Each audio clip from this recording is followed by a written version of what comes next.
Hello everyone, welcome to Jasper's Game Week Aussie Edition. For those who don't know us, I'm Sarah and this is John and we're from Meeples and Dragons. We'd like to thank everyone in this next game for joining us for the event, and thank you to our friends at Ardent Roleplay for hosting us on their Twitch this week. If you're curious about how their augmented reality system for TTRPGs works, head on over to their site, ardentroleplay.com, and check it out. Don't forget you can influence the game through donations to give advantage, disadvantage, re-rolls and more through the Tiltify. We'll let the game get underway now. Thanks for joining us.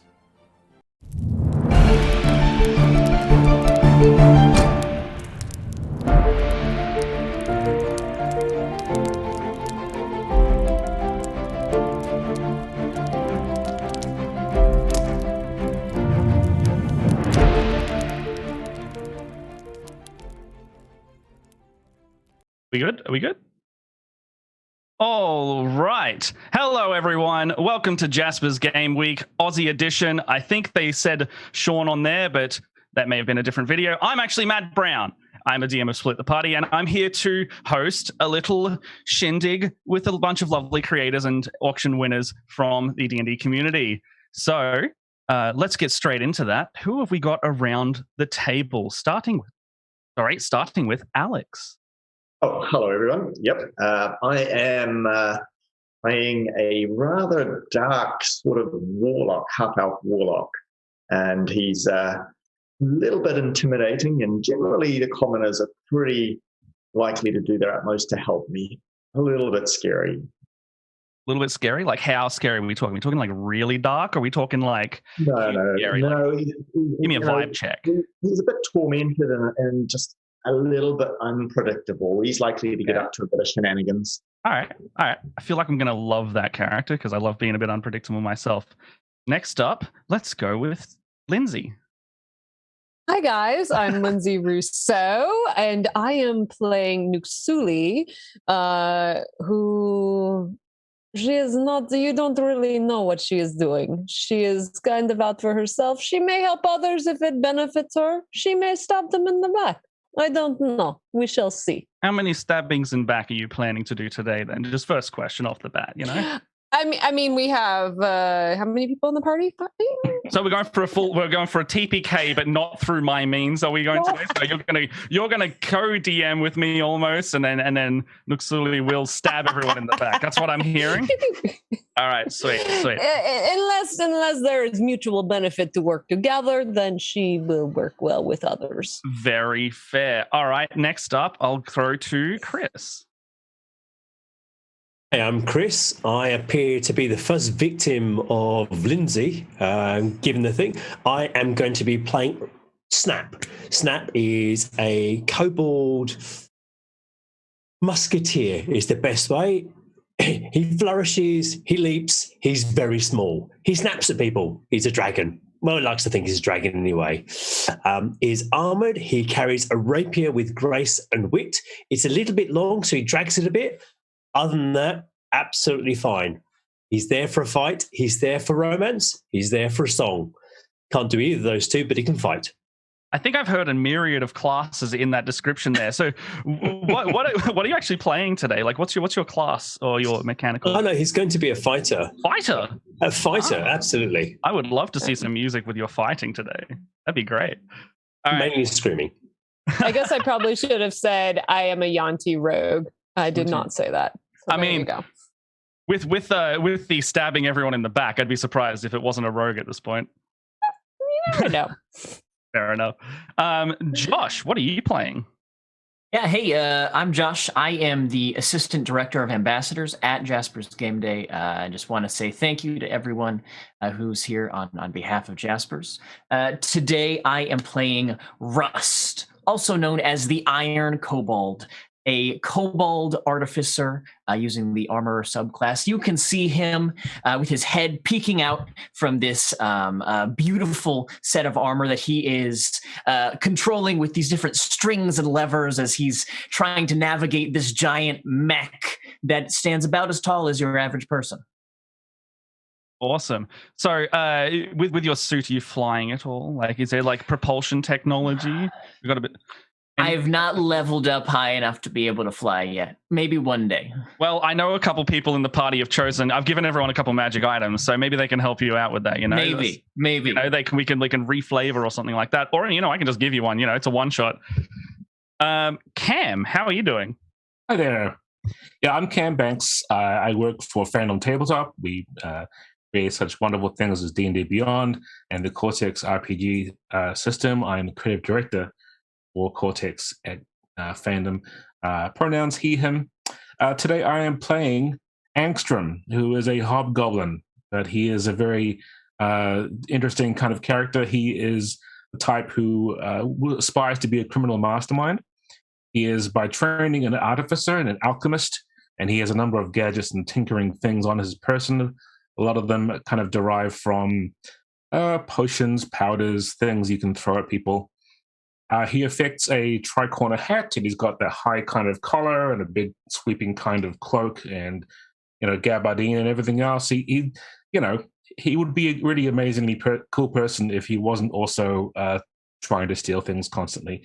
But he does believe in honor among thieves, and so he is not the kind to just stab people randomly in the back. If he does get stabbed in the back, though, it's because he trusted you too much.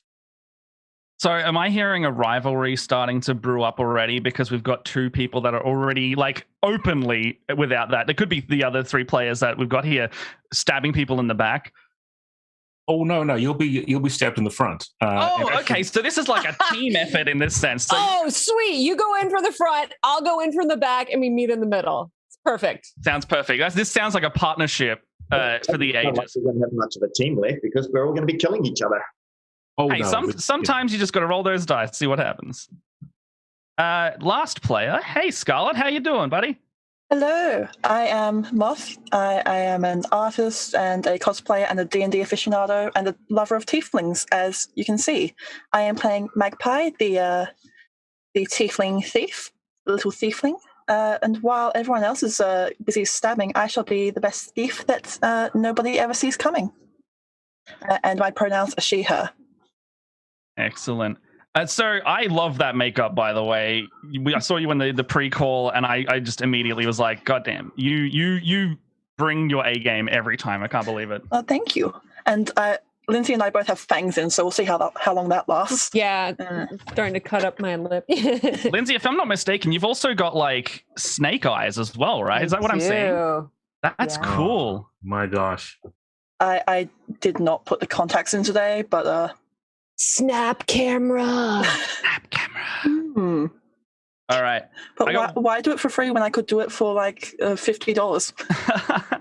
Well, speaking of some money going around, we've actually got a bunch of donation tiers that you can donate to and influence the game, mess with myself, mess with the players, activate a certain thing that's on one of the characters' patches on their robe that we'll get into later. I'll bring that up. I'll bring that up as it naturally comes along.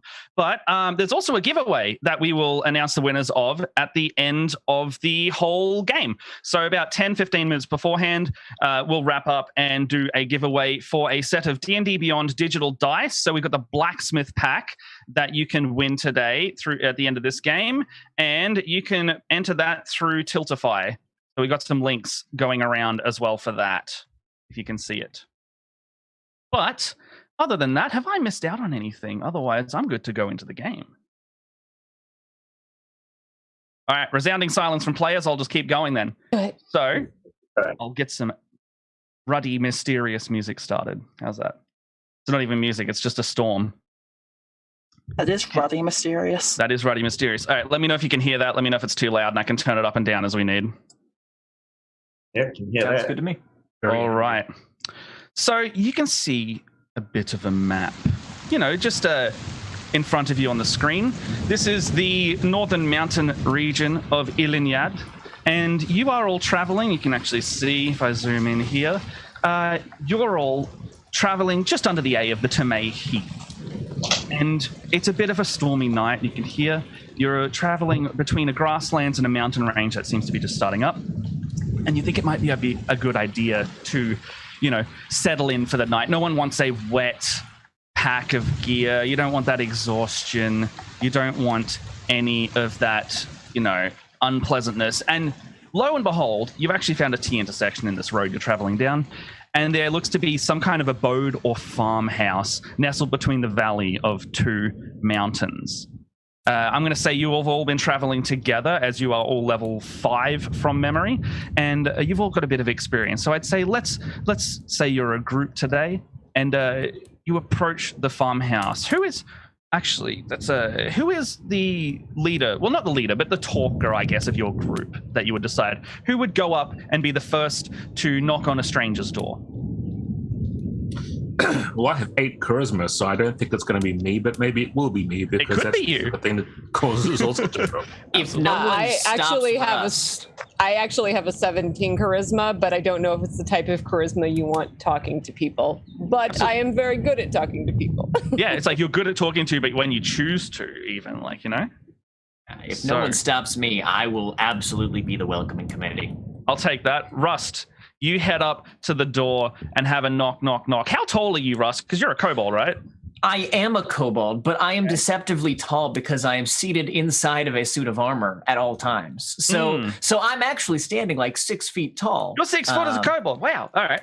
So because my feet aren't touching the ground, I'm piloting this mech suit of armor. Yeah, very true. It's very exciting. Okay, so above your eye line again, so you're 6 foot. You're looking at the 6 foot line. At like the 8 foot tall eye line, you can see like an eye latch in this door above you.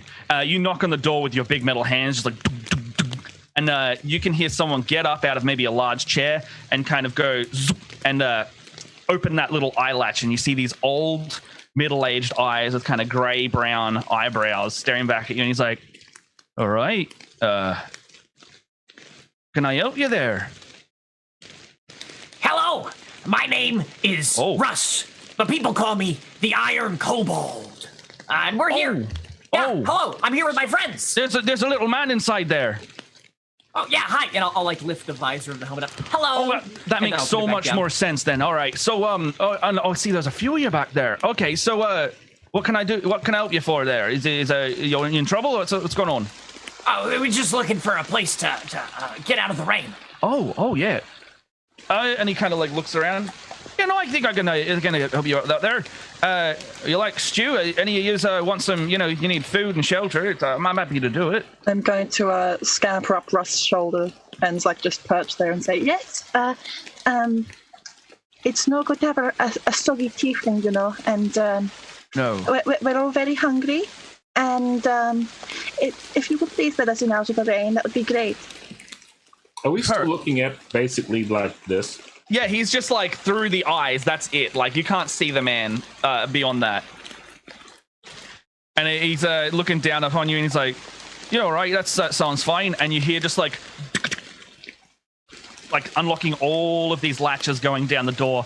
The big wooden door swings open, and this like 8 foot tall human man is just like standing in front of you. He's not a Goliath. He looks human. Looks big though.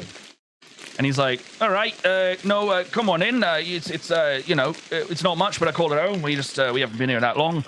And the hearty scent of like an aromatic stew just like hits all of your nose at the same time. You look past this man, and there's like it couldn't be older than like 12 or 13, like skinny human boy just like standing there stirring a pot, and he's like, "Hello, I'm Horace. Nice to meet you." And Hello. he's like, "Come on in and take a seat, have some stew." So you all traveling together there? We've been traveling together. How many weeks now?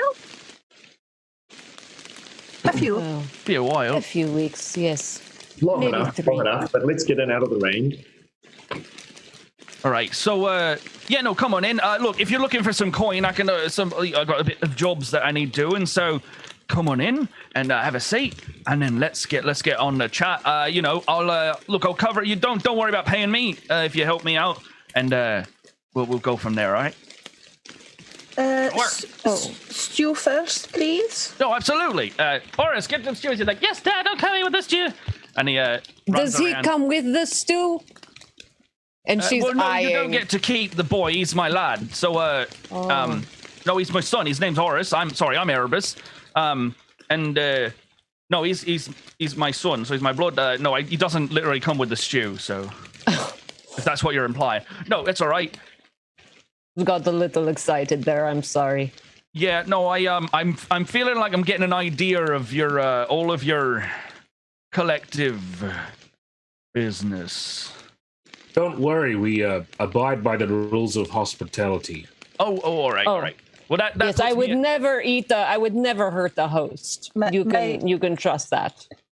My business, our business here is food. You're making business dealing with my stomach. Ah.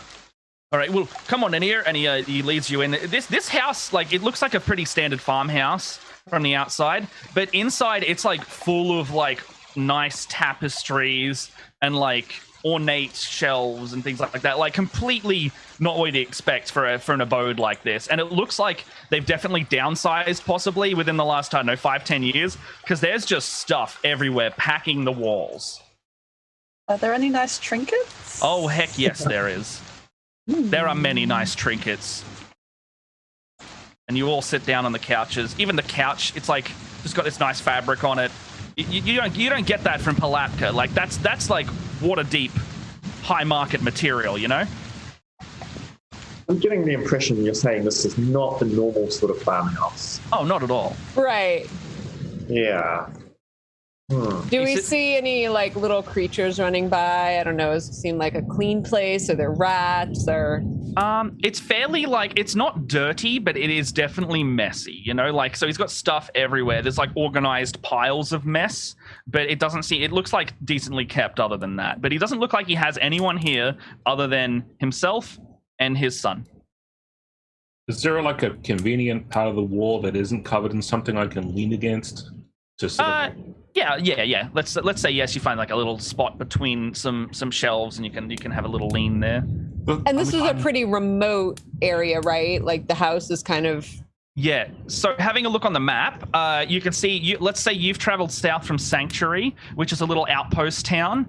Before that, you would have been to the market river town of Palapka in the the southwest from there. So Palapka being directly west of you. Right now. There are no towns nearby at all. So, like, you're a fair few miles away from any kind of, like, society at the moment. So, you are very far away from, well, pretty much anything. It's just the two of you. What do you do with all your time? Do you... Well, I'm trying to start a farm, but it's not going so well. We moved out here with just two people. Well, you know, I'm a big lad and I can plow those fields. You know, we only need to make enough for just us. And then we're getting by selling all this stuff. And, you know, ever since his mum passed, it's been a bit harder on us. We moved out here, got away from all the nonsense of the city and settled down out here. But that actually brings me up to what I was going to ask you. So I actually do need... So I was talking about selling some stuff.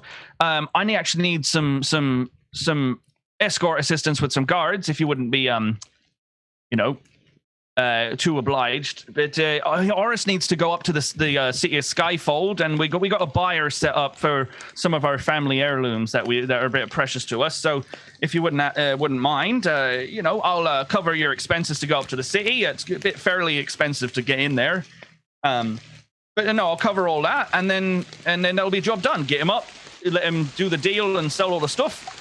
Come back down, make sure he's safe, and you know, not traumatized at all from a meta commentary standpoint, and that's job done. A meta what now?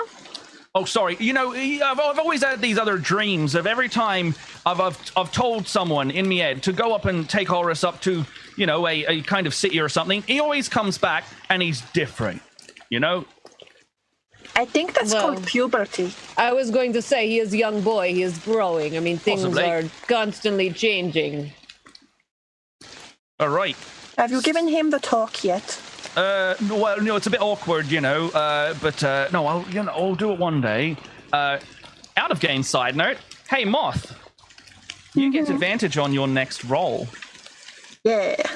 And Cam, you get more hit points. More hit points. Let's say your maximum health is now going to go up by whatever your class dice is. So is that a D10 or a D8? D8. So roll a D8 and add your constitution, and you will get that in your max health. Great. Ooh. Excellent. Hey, thank you so much for the donations, because that is the kind of stuff that we want to happen.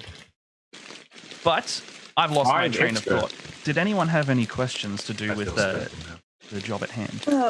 While everyone's talking, I'm just going to be eating my stew with one hand and with my tail just start swiping things into my bag. I would love a combo stealth sleight of hand check on that. Okay. Good thing I'm good at both of those. I figured you would be. So I'll roll the advantage on the stealth, which will be 19 for stealth. 19. All right. Yeah, you definitely think you're stealthed. And for sleight of hand, 28. Oh my gosh! All right, yeah. You look around and you just have like this little grin on your face as your tail scoops up a bunch of just trinkets and just silently, no one else has even seen you, not even Erebus and Horus, sweep them into your sack, like maybe under your robe. They go into the pockets. Let me understand. You are selling off family heirlooms.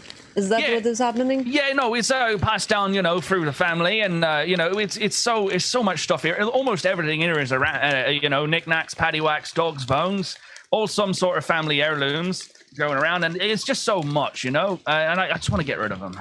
I feel this would be a good point in time to just sort of sneak in a little detect magic cantrip.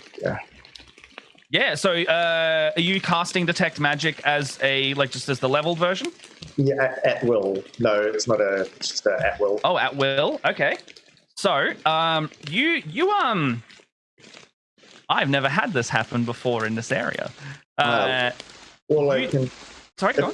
If there is anything, I can just use an action to, and it'll create a little aura around it so I can see where and what. Mm-hmm. All right, so can I also get you to roll a D100 for me? Oh, okay. Oh, dear. Uh-oh. Because someone has just donated for a wild magic surge. Uh-oh. Oh, boy. That's scary. Uh-oh. Hey, we have a 72. All right, let me just get that one. My table stopped working. All right. So, any other while I'm looking this up, any other questions for this? And I'll get back to the detect magic in a second. Why are you wanting to sell it all? Is this for setting up the farm or? Yeah, no. Every time we've sold a few things in the past, and every time we have, it's been it's covered us for about half a year to a year for every couple items. So it's been all right, You will run out of things to sell eventually. Yeah, eventually. But then we with all the sales, we can invest in the equipment and all that, and then hire some people to work the farm with us, and then hopefully we'll get that business going as well. We're in a transitionary period. Yeah. Is that business talk? I was going to say this sounds like a very solid business all those model. Stocks and things. I have intricate knowledge of all these stocks. If there is a game store in town, I highly recommend buying stock in that. I heard that's the one to go for. Sorry, what was the magic surge number? 72. 72. You gain resistance to all damage for the next minute. Ooh. Oh dear. So your let's say your skin just ripples with this like silver energy just covering you entirely as you detect the magic around you. Excellent. And I could stop all the you and not burn my mouth. Yeah, Erebus just looks at you and he's like, I've never seen an allergy like that for a stew, but there we go. You also sense, yes, there are a number of magical, when you detect magic, you get like a magic ping. You get like a number of pings around here as well. Right, okay. And if there's something that is particularly of interest, I might make my way over there with a... Yeah, there's like a cluster of them. Oh, that sounds interesting. Can you tell me more about that? Yeah, there seems to be like in a crate at the moment, and a lot of the 10 magical pings are coming from in there. Oh, that's exciting. Like natural magic too. Maybe I'll just ask Erebus what's in the crate. Oh, that's some of the heirlooms there. I want to move. Actually, though, some of those are the ones I want to move on, actually. Granddad gave them to us, and he basically... Have a look at what we might be shipping. Well, I can show you in the morning, but I need to go to bed pretty soon there. Okay. But I'm a bit of open book. I'm happy to answer any questions, but it is getting a bit late, so I want to, get Oris to bed and... Well, actually, he can take himself to bed. He's a teenager, but I'm getting a bit sleepy, so I might hit the hay. And he stands up and just kind of like goes, if you got any other questions about the job, then I'll see you in the morning. All right? Right. Okay. How many levels is this house? How big is it? Just one. Where's his bed? Another room, just like down the hall a little bit to a separate room, like let's say like a little hallway, and then Horace and him have a separate bedroom each. Yeah. But, and you're just left in the room with Horace, just kind of like waggling his legs. Very, very unusual man. He does not seem to have thought about the future much. Also, he invites strangers into his house, gives us food, then abandons us with a vague mission. I wouldn't invite us into a family home. No. Horace just looking at all of you talking about this, he's like, what are you going to do to my house? Your dad is weird, you know that? Yes. He's always been a bit like stoic, but I thought that was just Dad. Horace, so what is... Go ahead. Have you been up to Skyfold before? No, but Dad said he has. This is the first time, Dad was saying this is the first time it's open since the last one stopped being open. How does a city stop being open apart from closing the doors? Yes. With your passive insight and history of the region, the name Skyfold does ring a bell. And you pull out a map, and on the to the south of where you are, there is a label called Skyfold Wreckage. And he's like, "Yeah, no, Dad said it was up there, and then it wasn't. It was in the sky." Yeah. Skyfold is it's up, all the way up, like like really high. So how do you get there? Dad said he has like the buyer set up some guides for us down in the forest. What? Is your dad selling drugs? I don't think so. Is he on drugs? He has a bad back. Yes, there is an opioid epidemic that I have heard about. It's very sad. He's got a really bad back. I guess I have some history. Is that something that I would know a little bit more about other than just passing knowledge, or? Yeah, I could do a history check on that. All right. Yeah, 8. 8. Other than what I've already told you, you know that there was like a fabled city that was basically a floating city in the sky called Skyfold, and then one day, through reasons that weren't particularly released to the public, it fell out of the sky and hit the earth. Okay. Not a commonly spoken thing in Goblin society, I would imagine. Possibly not, no. But yeah, Horace is like, I'm gonna go to bed as well. I'm worried that, you know what, I'm gonna take this, and he just picks up the nearest like family trinket and just like walks out of the room. You're worried that he's sending you up to fall out of the sky? Because that's what it sounds like. Oh, I wasn't thinking about that, but now I am. I think your dad wants you to go and fall out of the sky. No, Dad loves me. Does he have life insurance on you? I would certainly hope so, but we haven't been to Waterdeep in a while. Sweet dreams. He just like down the corridor, like just oh my god, the whole time. Oh my god. Before everyone settles in, would you like to do anything? And otherwise I'll move on to morning. I would. Mm-hmm.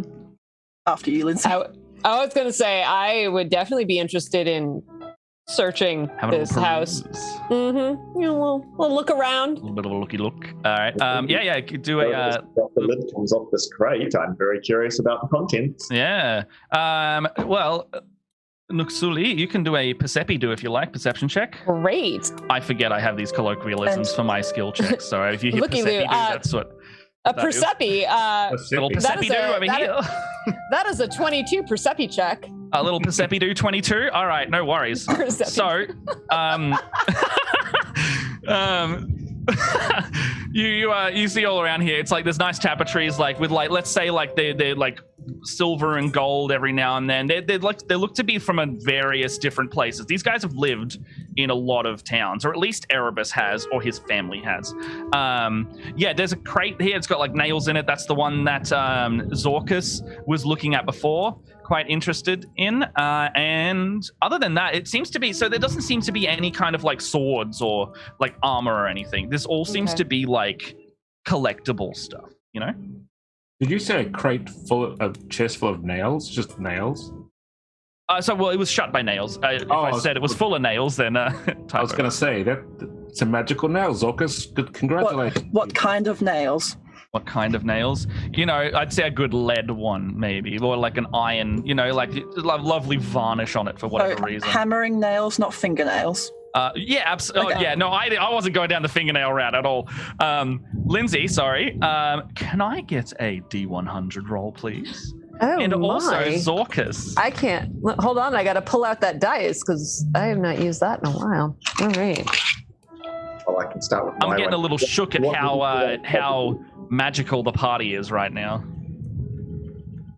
So, did you want me to do a 100 roll as well? I would like both of Nuxuli and Zorkus to make a magic surge. So that is going to be 86. 86. We've got an 86 and an 89. 86 and an 89. All right. Zorkus, you disappear. Completely disappear. You're still there. Everybody else, the five of you, just go like, where'd Zorkus go? You're invisible for the next minute. And no one can hear you. Is this some more of his warlock shit, or? I don't know. Maybe it's just this house. Nuxuli, what do you got here? Sorry, what'd you get? 86. 86. There's now four of you in the exact same space that you're sitting in. You have cast mirror image on yourself. Oh. So you're sitting there, and there's just it's like Nuxuli cast double team. You know, it's just like all at one time. She's just like, well, this is convenient. Just gonna give you like that look, Nuxuli, like that look, like is this the time for this kind of thing? And I mean, I have never done this before. I have tried to figure it out, but I swear this is not me. I don't know what is going on. It's this house. I'm not saying I disagree with it. This could come in quite useful. I don't know how long it lasts, but I swear it's not my doing. And Rust, could I also grab one? Sure. Oh my god. You know, if you bring too many magical things into one place. Into one place, you know? DM, how long does that last for? It says you cast mirror image, so it will be 1 minute. All right. Judging by the spell. And you see her start like walking and like seeing how she can make her images like move to different places. She's just playing around with this. That's great. What'd you get, Josh? 40. 40? 40? I don't know how this one's going to work, but let's modify this. You would normally regain 2d10 hit points, but let's say you gain max 2d10 hit points. Ooh. Oh, wow. Nice. The magic is overflowing around here. You feel like your vitality has like increased here. And with that, sorry, I'll touch base one more time. Anyone want to do anything before we go to bed? Stealing as much non-obvious stuff as possible. You're just like shoveling it into your sack? Yes. All right, you successfully get one sack full of knickknacks. Yeah. This is a normal kind of Wednesday evening for Snap. So he just gets comfortable, finds a chair, a couple of big cushions, or watches the mayhem going on, and then goes to sleep. All right. Yeah, this is the sort of thing we've done in the last 5 places we've stayed. So I'm not shocked anymore at this behavior. It's just like the only rule that I always tried to impose if we had anything as a group was let's not kill the people who we're staying with. But I didn't say anything about stuff because you know, obviously, post more guards if you want to have that. Stuff is replaceable. Life, not so much. All right, anyone else? Does Zorkus appear again and then I'm allowed to speak? Yes. He's just like, and he's back. Do I see any little rats or anything running around? Let's say, yeah, you see like a little, like every now and then you'll see behind a shelf there'll be like a rat or a mouse. Great. I would like to try and cast animal friendship on one of them. Yeah, sure, yeah. What do you say to them? Look, this is a very strange house. I don't know what's going on here, but I would very much appreciate it if you would perhaps, keep your eyes and ears open and alert me should anything strange happen or threaten me and my party. It kind of looks up at you. Yeah, go on. I was going to say wisdom save. Oh, okay. It's like a 10 before modifier, and the modifier is probably going to be negative or 0. So he would that rat would now be charmed by me. It kind of looks at you and just goes, and just like it now has like mission eyes now. It's like going around like and just like crawling around. All right, so let's head to morning, and you will wake up for the next day. It looks like the storm has stopped, and spring is overtaken again. You've got all the birds and the wind and all the stuff going on. You can hear outside like someone's loading something into a wagon. Every now and then you hear like like lifting heavy objects. And you walk outside. Horace and Erebus are like finishing loading the car. They've got like a big glass cabinet that they're just loading on and lashing it all down. And they've got a mule that looks like that is going to be pulling everything. And he's like, "Oh, hello there. I thought I'd let you sleep in there. Grab some stew, whatever you need. Well, we've already set up. So whatever you need, we've got covered. Horace knows how to drive the car. He's good at driving the mules.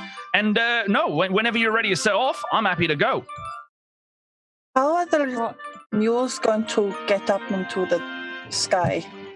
Oh, I didn't actually say. Okay, so the buyer, right? He's been a bit vague about it, but he said there's 2 guides. They look like they're, some kind of folks that can teleport us or, whatever means up to the city. And they've given us a coordinate about 4 miles south of here in the forest. Now, what I wanted for the guard situation was, was bandits around the bloody bottom of the thing. So just keep an eye out for that. And then if not, go up 7 vertical miles and then you're in the bloody city. Right. And you were okay sending your little offspring on, on his own. That's the second time I've had that question from you. Are you all planning to, that's why I'm hiring you. Well, planning on protecting him, but it seems rather suspicious that you were sending your little boy thing up into the sky. The second one, didn't the first one fall out and go boom? It did. Horace, what have you been telling them? And he's like, because I told him the city went boom. And then he's like, oh yeah, fair enough. Well, it did, yeah. So it's the grand reopening today of Skyfold. So it's got a great market and all that. That's where we're being invited. And so I went up there years ago when the other one was up there. I wasn't, with all the stuff when it happened. I was bloody elsewhere in the Willie's stronghold or something. But other than that, no, it's fine. It's all overall, it should be all right. They've reassured me, sending letters and such, that it shouldn't fall again. Mm-hmm. Not almost at all. Yeah. Right. And he's just like, yes. Very good. Well, look, my father sent me off to the streets when I was a young lad, so yeah. I'm not all that worried about this kind of thing. I didn't have 6 strangers out of nowhere accompany me to my early entrepreneurial ventures, but maybe I should have done. Yeah, the more I talked to all of you, your point. I'm realizing I was very trusting. Maybe a bit too much so, but angstrom, is it? That's right. Yes. You're putting it in good context there. Yeah. Yes. No, look, if you look at all of us, you can tell that we may look like we're terrible people, but Well, I'd like to see the good in all of you. I'd at Wait. least hope so. We're terribly good people, actually. You know, that's just like the same as someone saying I'm humble. It just doesn't really work there. I'm so humble. Oh. Except I am so humble. We are used to being judged based on how we look. It's not very nice, So thank you for at least being open and letting us into your house. I like to give everyone at least a chance, I think our Iron Kobold has a question. Yeah, I do. I'm really curious. Why are you hiring a bunch of security for your son? Is this a dangerous trip? What dangers are we gonna face? Full disclosure, we got a 20k down payment on 2 of the items in there, like 20k each. So Is it drugs? no, it's not any kind of that. Are you sure? I'm 100% sure it's not. And so you just need to take this cart and then get the other 20k. Well, actually 2 lots of 20k, so a total of 40k gold from the buyers. And then you just got to go up and then get it done and then come back down and give me the money and then that's job done. Mm-hmm. And we get paid. Oh, so it usually would cost about $1,000 or $2,000 to get in the city. So I'll cover all of those costs. So when you're up there, lovely place. Go check it out. Introduce yourselves, 5 guild system, all of that up there. And then you have a time of your life. Consider it a bit of vacation until, the buyer's happening. Okay. We know anything about these buyers and the down payments on the particular items? Are we going to encounter resistance for this? All I got from the guy was, you'll know it when you see it. And I thought that was a bit shady, but, similar to me and you guys, I thought, I'll give you a chance. And that's the guard situation. So if anything goes down and, he comes up, he's like, or you see it, I trust all of you to make the judgment to say, look, this looks like the guy. I mean, presumably he will say he is the guy, but do we have any sort of ID verification? If this item is on the back of his business card is what I said, then you know it when you see it. So he's got it written in like a cursive font. Right. And he hands you the business card. And it's just like literally just like a brown card, and it's like indented with those words. Does it say the guy? It does now. Does it say the dude? Like, yeah. The dude, the guy, like every combination or variation of both. This looks he legit. He just walks around with a white Russian. Oh, that's him. Okay. This does look legit. I've given this a couple of once-overs. I think it looks good. Not forgery. Okay. I trusted them. So Snap's been watching this entire conversation going on, hopping backwards and forwards on each foot, kind of listening to the conversation, listening to the articulation. Now he's bored, jumps the thing and cracks the whip on the mules. Forward to victory and glory! And possibly a tour of the city that crashes. I'm down. I'm onto the carriage. All right. Well, if that's it, it's just down the road. So that sounds like a good one for me. Yeah, we'll better catch up in that case if he's already started. Yeah. Horace is just like, okay, away we go, and then just like, and start going. Is this an open top carriage or does it have a roof? It's basically like a wagon almost. So he's got like a whole bunch of stuff like packed into the back of it, and then he's sitting in there. It's all uncovered, but he's going slow enough that you can basically all like walk beside it, and you're not going to get left behind. So for whatever Chris's Snap's trying to do, it's not actually going any faster. Is that what you're saying? Animal handling check? No, I have no idea what I'm doing. Well, Oh wait. All right, let's see how bad this goes then. That's a 7. I have. Yeah, I was going to say. I can make like, it. I can make the horse our friend, but I can't handle it. Do you just want me to drive it? Because I'm trained. I can do it. It's okay. Hold on. I got an idea. Sit in front of me. And he holds his arms under you like almost like a training instructor. Oh. He's like, okay, you just like do the yeah, you can do it like that. Okay, yep. And it looks like a humorous sight. He's just like helping you drive the cart just down the road a little bit. My God, this little kid is adorable.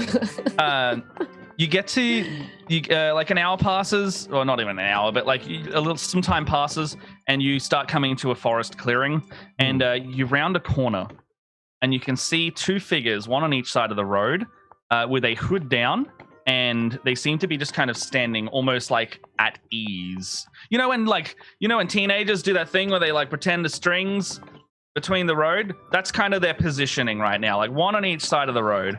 And what's going around? Does anyone have like a passive perception of like 15 or up? Me see. 15? No. Okay. All right. 14. Don't worry I have about 14, yeah. it. Don't worry about it. All right. This looks perfectly fine. It looks fine. Oh, I do have the warning star though, so if anything really, surprising is going to happen, it'll let me know. For sure. All right. Well, who is... So you basically got these two figures on the side of the road. There's one on either side of the road. They've got hoods up. They seem to be wearing a similar robe to each other. What would you like to do? Hey, Matt, just a quick question for you. Is this a bright sunny day by any chance? Yes, it is. Cool. As a kobold, I'm completely blinded by the light. So Yes. I've wrapped a blanket around my head and trying to drive the wagon at the same time. Absolutely. Have you also done the similar thing, Rust? My visor is down, so I'm just looking through like the little crack in the visor. Okay, cool. All right. Yeah. Hinted visor. What's going on, guys? Excuse me, why are you wearing robes? They look really stupid. So I'll just point out they're about like 200 yards away at this point. You've just rounded the corner and you can see them in the distance. So we're just seeing them. You're just seeing them at the moment. I'll use thaumaturgy to make it louder so they can hear. Oh, you just like boom? Yeah. So what did you say again? Why are you wearing robes like that in the middle of the day? You look stupid. You just see like one of the figures just like go like waving from down the road. I'll wave back. He does it again. Like just waving.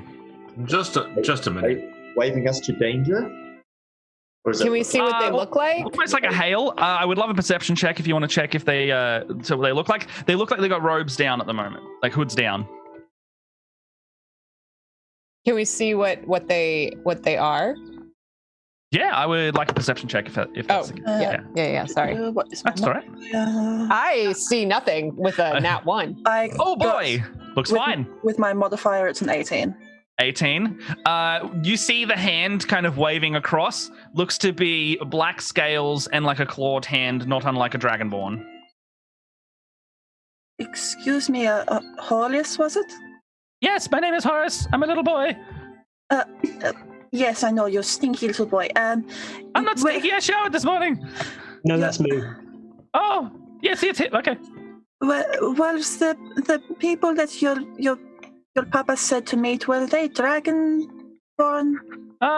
Maybe. They said they were like two guides, and they're from Skyfold, and they would take us up. I speak Draconic, so I will yell out, having heard this conversation. Hello, strange men in robes. Hello. You hear back. And then you hear like a snap, and then thaumaturgy activates as well. Hello, young travelers, are you here? Can you hear me, please? There is my checking 1, 2, 3, please. Is that in Draconic or Yes. Common? Yes. Okay, then I will Draconic. reply back. Yes, we hear you. Are you the man or the dude? I identify as a man, yes. Classic Dragonborn behavior. Are you going to the Cloud City? Yes, we are going to the Cloud City. Now, where are you? Do you have in your possession a small child by the name of... I do not want to pronounce this improperly, but it starts with an H and ends with an E. Yes, Horace is his name. I would have said a very almost naughty word by accident. Yes, in Common it does not. Yes, in Draconic it is a very bad word. I understand. I did not want to slip of the tongue. Yes, little boy. Yes. I believe these are our guides. Oh, cool. All right, let's go up there. You start approaching, and you can see like a big... It looks like they've drawn it in like arcane chalk or something like that. It's glowing soft blue, and they've got like a temporary circle drawn in the ground, and it's kind of like that dry ice arcane blue mist rising up from the ground, and there's like... It looks like a big circle with like runes in a big pattern all around the middle of the road. The Dragonborn puts his hood down. Black scale Dragonborn. He's like, "Hello, which one of you is the what did you say his name was?" Horus. Ufus. Okay, that is me. I'm sitting on him. I'm sitting on him. He's behind me. You can see him now. Okay, good. I thought it was the Kobold for a second there. That is my mistake. If you wouldn't mind, I am Sabuka and this is Sora. And a blonde half elf puts her hood down and she's like, "Hi." We will take you up to Skyfold if that is what you wish. Are all 6 of you accompanying this small boy up to the city? Yes, we are here to make sure that he does not die a horrible death. Okay, good.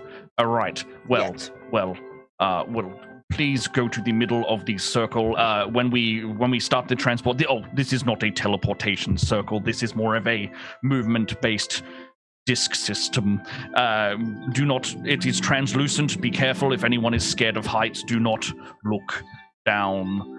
You may fear your demise may come soon. But if you are not, then just stick in the middle and you shall be fine. Hopefully. Hey, Hollis, I'll give you 5 gold if you look down.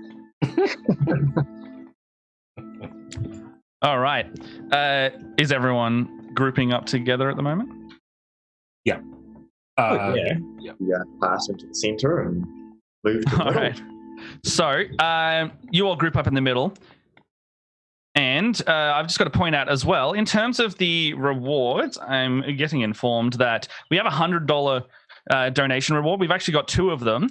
One of them is actually a deck of many things draw, just as a heads up. And the other one is a random magic item. Now, I will pull from a table of a lot of magic items for that, and that's going to be a whole thing. So, just in case you really want to mess with the game today, that exists. Scarlet, could you also tell me... Oh, so it's one or the other. But Scarlet, could you also tell me what magic item I've given you or you've chosen today? Magpie has wrapped around her neck and building out behind her a sort of musty old cloak. It's a robe with many coloured patches on it, which all have different things. One has a sheep, one has a window, there's some horses, and for people not in the know, it would be a robe of useful items or robe of useful things. Robe of useful things. And on there as well, there also seems to be, the rest of you notice this, there is a patch on there, and all it has is a question mark embroidered in like a shining rainbow silver thread. There are 2 of these patches on this robe. This is the last donation tier for the game today. You can only donate a total of 2 times to this one area, and basically we call it the mystery patch. Something will happen if the mystery patch is chosen, and we will probably go with a suggestion from the audience, but also we have some ideas in here if we can't get any suggestions that would, derail the game enough. So, #mystery patch on that one. But other than that, you're all getting in the circle, correct? Yeah. All right. Okay, please make sure you're all safe. Hold hands or whatever you need to do to feel secure. And they start weaving the magic. Oh, also one final note. If you actually do find yourself falling off the disc, please note that Sora and I need to actually keep casting the spell or we will all die. So please attend to yourselves during this. It will feel like that roller coaster ride in Waterdeep where it shoots your intestines all the way through your abdomen. So just be aware of the G-forces you are about to experience. I love that one. It's a good ride. The mages just shake you up and down really fast. And with that, they just go straight up into the air. Like the disc is about 1 inch thick and it's translucent blue and it just goes straight up into the air. And you are roaring through these clouds at this point, passing through a couple layers. And you see the stunning vista around you. You see the mountains in the west. You see your sanctuary where you came from in the north. And you just keep shooting up. I got to touch base, though. Is anyone looking down? I'm nudging Horace and telling him to look down for 5 gold. I am trying not to throw up. All right. Like it's not a good idea to look down. Oh, no, Snap takes off the thing and then sticks his face like the kids do on the lift and watches the earth just disappear. This is awesome. All right. So, can I get a show of hands, sorry, on the who was looking down or scared of heights or even like supposedly going to find out? All right, so Snap, can you make a Constitution save for me, please?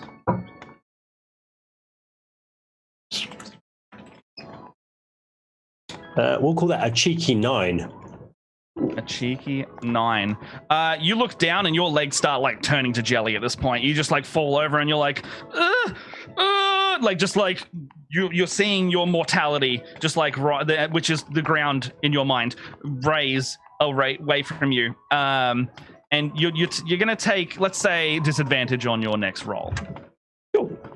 But bursting through a couple new clouds, you basically see another set of these blue discs all converging on this one point, and it's a sight to behold. You see this like big hemispherical dome with a big promenade stretching over the top of it, and little pathways going down to the underside of the promenade, all with buildings and like cobblestone walkways. And there seems to be like this pier made of cobblestone that you're approaching to possibly be like a harbor of some kind where everyone's disembarking their transports. You also see these big blue arcane glowing crystal engines humming across the sky. Seems to be from your angle. There's about 3 of these on one side, like massive engines. And you could assume there's probably another 3 on the other side. You glide all the way in to the cobblestone harbor, and the disc sinks into the ground. You feel the stone on your feet as you look up to a sign, and it just goes, "Welcome to Skyfold." Please, if you have any questions about your trip, please direct it to myself or Sabuka. We need to also leave for another trip. Yes, Mr. Kobold. Do you have a spare pair of trousers? Well, actually, you are roughly the size of Belbic. You will be meeting him very shortly at the information booth. He will set you up with your gift bags and whatever you need for your journey here. But he is just down the road. And he hands you basically a map of the area. And this is pretty much it. You see, you're like at this little dock here. You can see just down at like a fountain ahead of you. And there's a couple fountains lining the left side of the road, and then you see like an information booth kind of tucked into the corner of a X-shaped crossing at the start of town. Just over there should be fine. And the cart and everything else is coming off the disc and yeah. Just basically the disc sinks into the ground, and everyone's just on stable footing at the moment. How traumatized is our boy? Yeah. Snap. How you know? Oh, Horace or Horace. Snap. Oh, Horace is just like pale, completely he's just like, I think I need some lemonade or something, like something bubbly. Did you look down? I don't want to say I did or didn't. How did our meat with the ride? If we can find some ginger, it's very good to chew on. It eases the stomach. Oh yeah, I think that would be good. Okay. I've got the market document, so we can go get the thing that we need to do, and then I can go set up the stall. Okay. All right. Matt, I could whip up something as a quick, stomach easing kind of thing. That'd be great. It's unfortunately also probably a laxative of some sort, but that's fine. Hey, let's roll those. All right, so let's you just basically whip up something you've already got and then I've got hand it to alchemist Horace. supplies and just pour a couple things into a few vials under my cape, cloak. All right, Horace, you'll need this. Oh, okay. And he's like, do I drink this? Quickly, yes. It's fizzing. And he chug. he shots it in one. He's like, that tastes worse than the feeling I had in the air. Oh, that's fine. Scratch had them before. He's all right. Okay. And he's like holding his like stomach. He's like doesn't know how to feel, but he's trusting you that it's good for him. You walk up to this little information booth, and Snap, you have just been given advantage on your next roll. So that will counter out the disadvantage. I was just about to say that'll counteract it, wouldn't it? And what have we got here? So, oh no, okay. We've got basically a little stall here that has like a little jester's hat kind of rummaging around the back of it, and you hear Subbooker yell out, "Belbeck, you have visitors." The jester's hat goes and kind of walks around, and dressed in the similar like blue and silver garb they're in, except his has been modified into like a onesie with a jester's hat scenario. There's a little blonde dwarf walking out, and pretty much just his face is popping out of this onesie at the moment. And he's like, "Hi, I'm Belbeck. How are you?" And it looks like he's manning this little booth. Or dwarfing. Yeah, just he's dwarfing this little booth.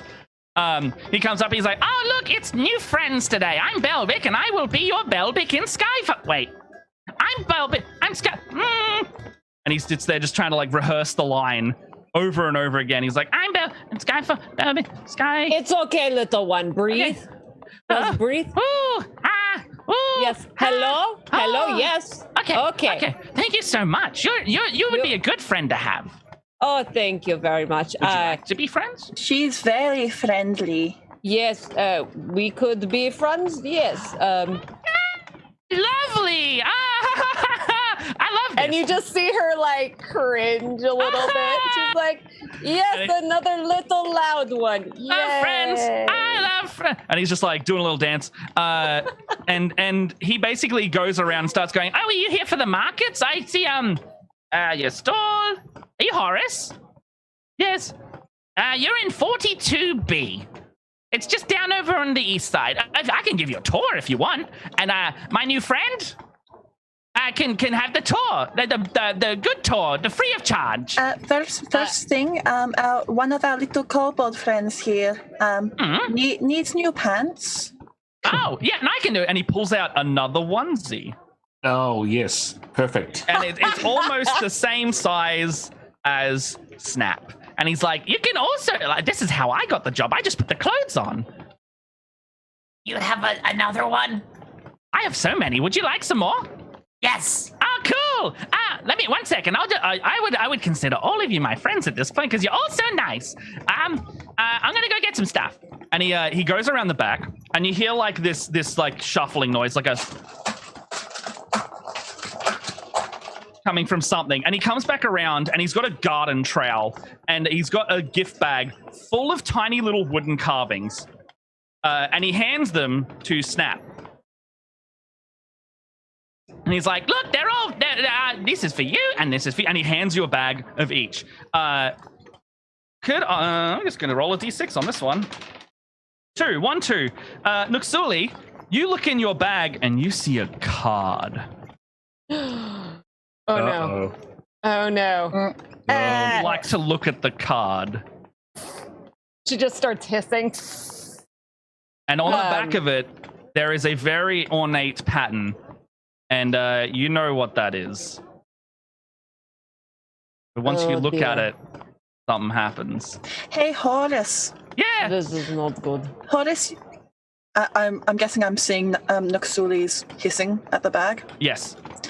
Horace, I think there is something in there that's Nuxuli doesn't like. She doesn't really like cards. She's had is it like a playing card? Yes, she's had a childhood fear since very young. Would you please remove it and look at it and get rid of it for her?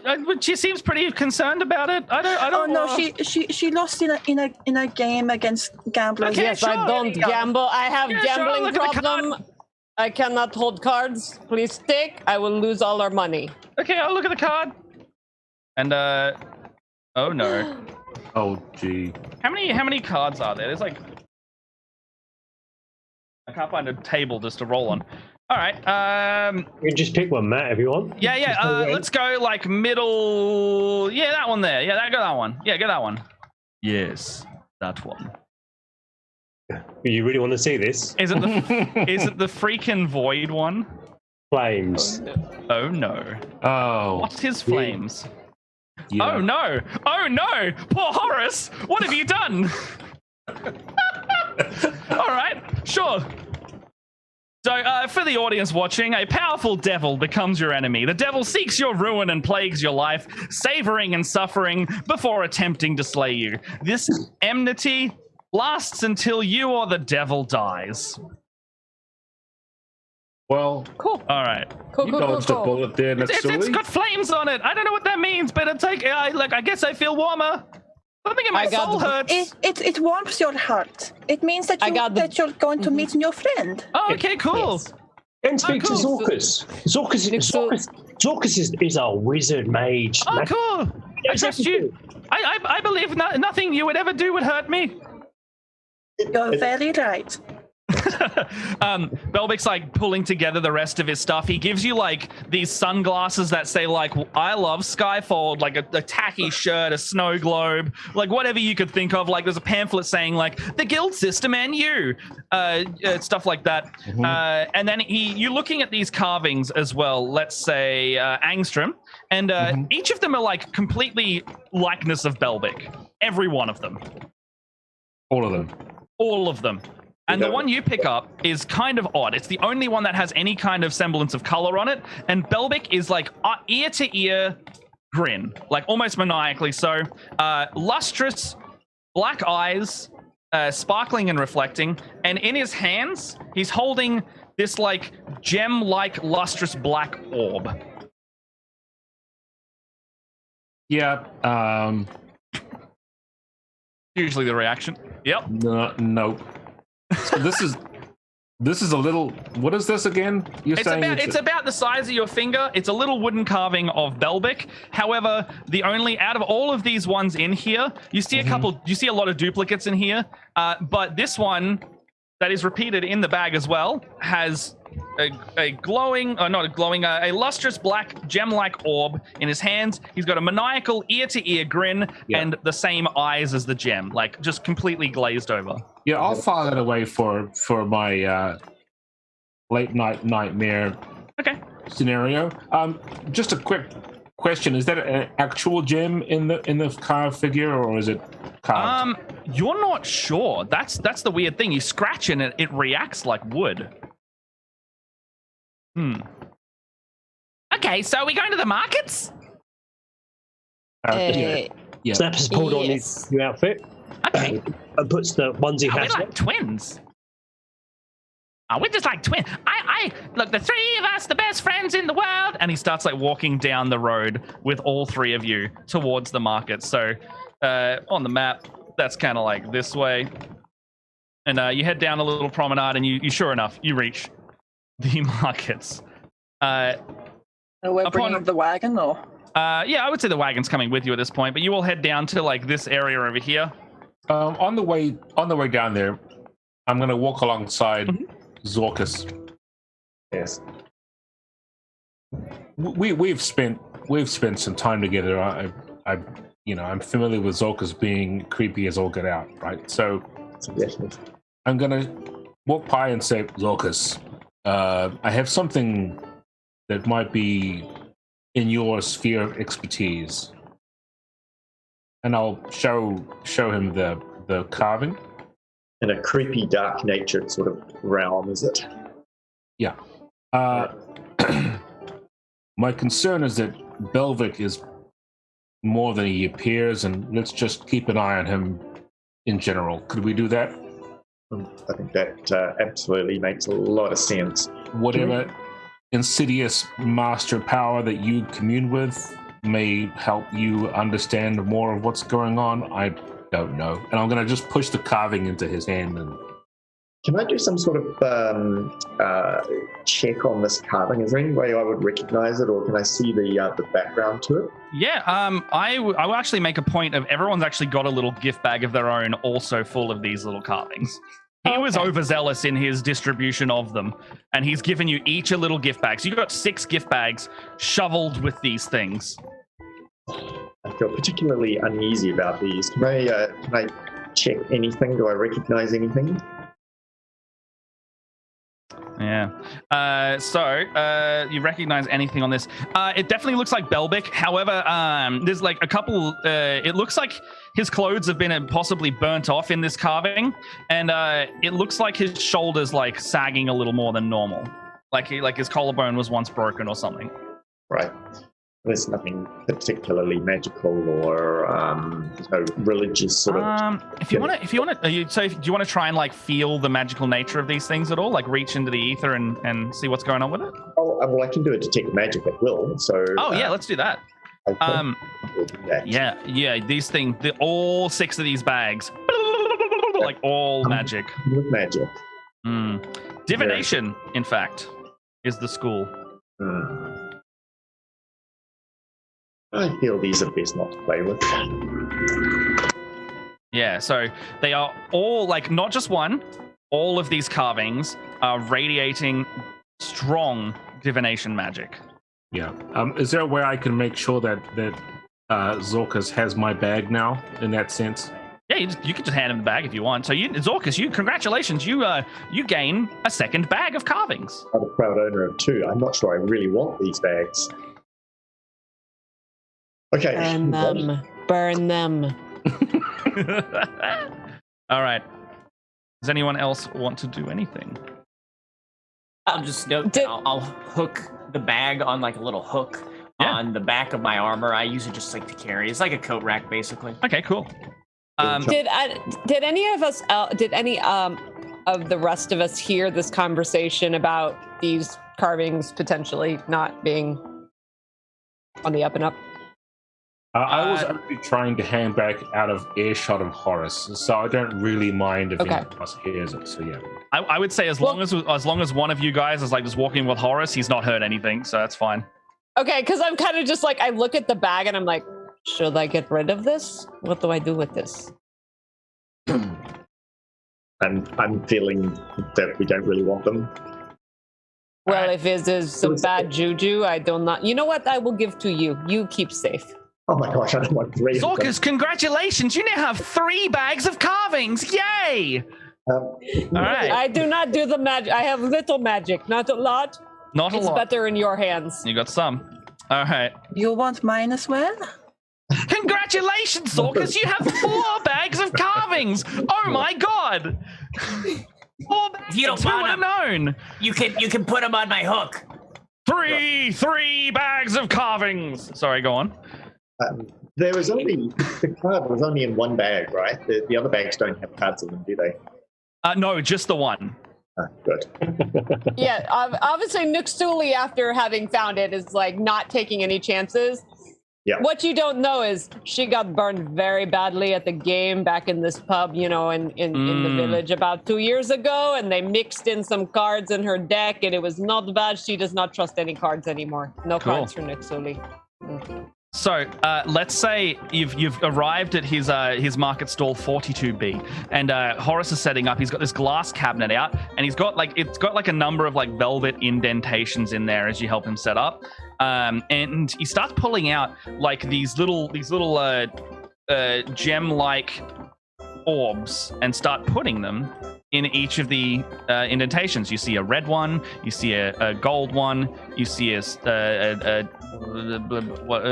silver one, and a black one. And there seems to be 10 of these things there. What are your orbs there, friend? These are the elements. So we're selling today the black one and the blue one. What? You know what they do? No, they're just like pick collectors, like paperweights and things. They display them in cabinets. They look nice. They look like gems. So that's why they're worth a lot of money. I look at Zorkus. These are definitely the magical items. Yeah. Oh yeah, you're pinging. You're magical pinging all of these things that he's pulling out. Every single one of them is like magic, magic, magic. You know. Yeah. And it is coming out of the same crate, I should say. Can I have a look at the black one? Yeah, you can look at it, and it's kind of got like this this almost like scaly pattern on it. It's got a very gem-like, I don't know, structure to it, and it's 2 hands. You need like 2 hands to use it. Like, picture Togepi from Pokemon size. Oh, so it's what, a little bit egg-shaped? Is it gem-shaped or egg-shaped? It is egg-shaped, but it is gem-like in its makeup. You know, Horace, I think that your dad is getting a bit desperate. Why? I worked as an appraiser back in Waterdeep sometime. Yeah. This is worth not even copper pieces. Can you make a deception check against that? I can do that. Oh, goodness. What do you mean it's only worth copper? We already got the 20. We got 20 as a down payment. Not natural, but it's a 20. You really saying these are worth nothing? Next to nothing. Oh, what about the gold one? Let's have a look. Well, wait, hold on. That means hold on. No, we've already got. We've got 20 gold. We got 20,000. If this thing's worth copper, we've hit the jackpot, baby! Oh, yeah. You know that. Oh, I just saw that in the chat. So we just got the $200 donation for the mystery patch. Wow. So we'll find out what happens with that when the time comes. And I'm reading the description of it, and that is, thank you for that donation. All right, You know, back on track. I have some items which perhaps, I think they would perhaps be worth more than this orb. I can give them to you, and you can make more than copper. You can make silver. So we need to bring Dad back like 20,000 gold per orb. Oh, that's going to be hard. Yeah. Oh, yes. I feel like math is not your strong suit. Well, how much? If we take out like 3 copper from 20,000, how much is left that we need to make? A lot. Oh, Hey, you need to help me. Can I get some of the trinkets which I got from their house? Yep. Like, look, I thought perhaps there might be something like this that would happen, so I brought these with me. Okay. Oh, cool. Oh, wait, there's I'm upset, but I'm also a little bit happy and relieved about the situation that is unfolding in front of me. I thought that perhaps this might happen, so perhaps it would be good to come prepared. I'm sorry I didn't tell you earlier. Yeah, that's a whole thing. That's a different kettle of fish we'll get into on the way back, but thank you for doing it in advance. So at this point, watching all this haggling going on, Snap leans over to Rust, and I'm still wearing my onesie, which is pulled down. Yeah. At the stage, and smelling of bodily fluid that has escaped because I've just put the onesie on top. Yeah, sure. And in Draconic says, I'm missing some of the finer details here, but does he look like he's a lot scared and he has an impending doom for a young boy? We've just ripped him off. There's something going horribly wrong, and this city falls from the sky. Do you think this day's going to get better or worse, Rust? Elbig just turns around to look at you and he's like, I don't know, buddy, but let's find out. They're talking in Draconic. I was going to say, we all understand. In Draconic, sorry, no, he doesn't say that. To Rust. Okay, I was going to say, I understand what you're saying. Elbig doesn't understand Draconic at all. Okay, yeah, I'll reply to you, and I'll just be like, Yeah, I have some moral concerns about what's happening here today. I think I'm just gonna walk around the block, honestly. Yeah. Maybe a good jumping off point in case things start to fall from the sky. I'm coming with you because I thought we were supposed to be the roguish ones. This seems to be dreadfully quite chaotic. Let's go right behind you, you hear this voice in your ear. You are not wrong. I will go with you also. Oh, very good. I think we should go find a homeless person and give him some money or something. I feel really bad. I can give you a tour where to find all of the morally redeeming things if you like. I think Magpie might have items we could give to homeless people. I don't know. That whole conversation's been in Draconic, though, right? Yeah, absolutely. Oh, God damn it, I did it again. Yeah, sorry. Yeah. Yeah, I don't know what on earth you're talking about. So. Yeah, we're just hissing at each other, hissing and snapping. You just hear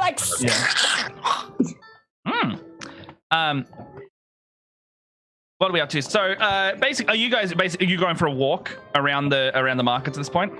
I'll party.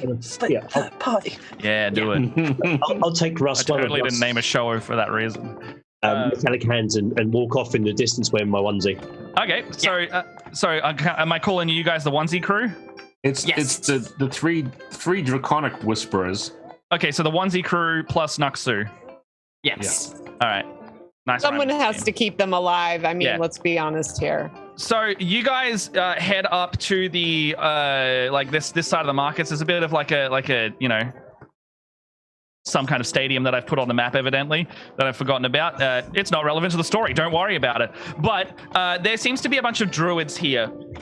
And they're doing like a mold earth kind of ritual thing. It looks to be like a fantastic performance and display of the spell. They're basically taking the earth and doing almost like acrobatics and displays of flourishing and things like that. They're walking over like bridges that they create for each other, and then molding like little animals that are like moving around. And straight past them, the thing that kind of gets strange in your mind about it is that there's not a lot of people watching this performance in particular. In fact, in your same eye line, but straight past them, there's a lot of people just like staring over the edge of the city. Like there's a magical barrier that stops anyone falling off. However, that's strange, right? I think we should go look at it. There's just a lot of people over there. Yeah, I like people. I mean, it sounds like there's something over there. And she's kind of got her hands on her blades as we walk, and she's checking her boots, and like you see her just elevate a little bit up off the ground and then step back down. Yeah, so it like a varying number of races and merchants here, and they're also kind of looking over, and you get over there like, and they turn around to all three of you like, did you see that? Did you see what's going on over there? No, what did we not see? Well, there's just like a thing. There's like a whole thing that just went like behind the cloud. I didn't see it. It's just like under the clouds and just moved really quick, you know? When you say like a creature? I don't know. I just like a big dark mass just like went under there, you know? Like that's like a storm cloud. Or like a no, dragon? it's like a pretty sunny day. Like and have a look if you want, but like that was weird, you know? Yeah, I'll have a look. See what you can see. Like you look like you have like more experience with this kind of thing, so I'll let you do it. Yeah, I will. Well, you might have cool thingies you can make to see further, but I will try and just look out. All right. Yeah, I got nothing special. I'm not perceptive at all, but I'm gonna look anyways. Yeah, I'm gonna look.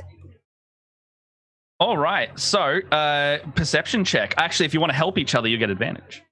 Okay. Yeah. So choose someone to do that. Maybe help you so that you get advantage as opposed to you helping me and I get a straight roll. Oh, you can wear the sunglasses that say "I love Skyfold" if you would like, and that would counteract. That would counteract your sun problem. Okay, well, I rolled a nat 20. So we'll take that. That's much better. I can move this on. So 24. All right, so you hear like also from below, kind of the city, and see first off a large mass with like a big wingspan just going straight under the city. Oh dear. What's going on? Guys, I suspect that might be dragon. Yeah.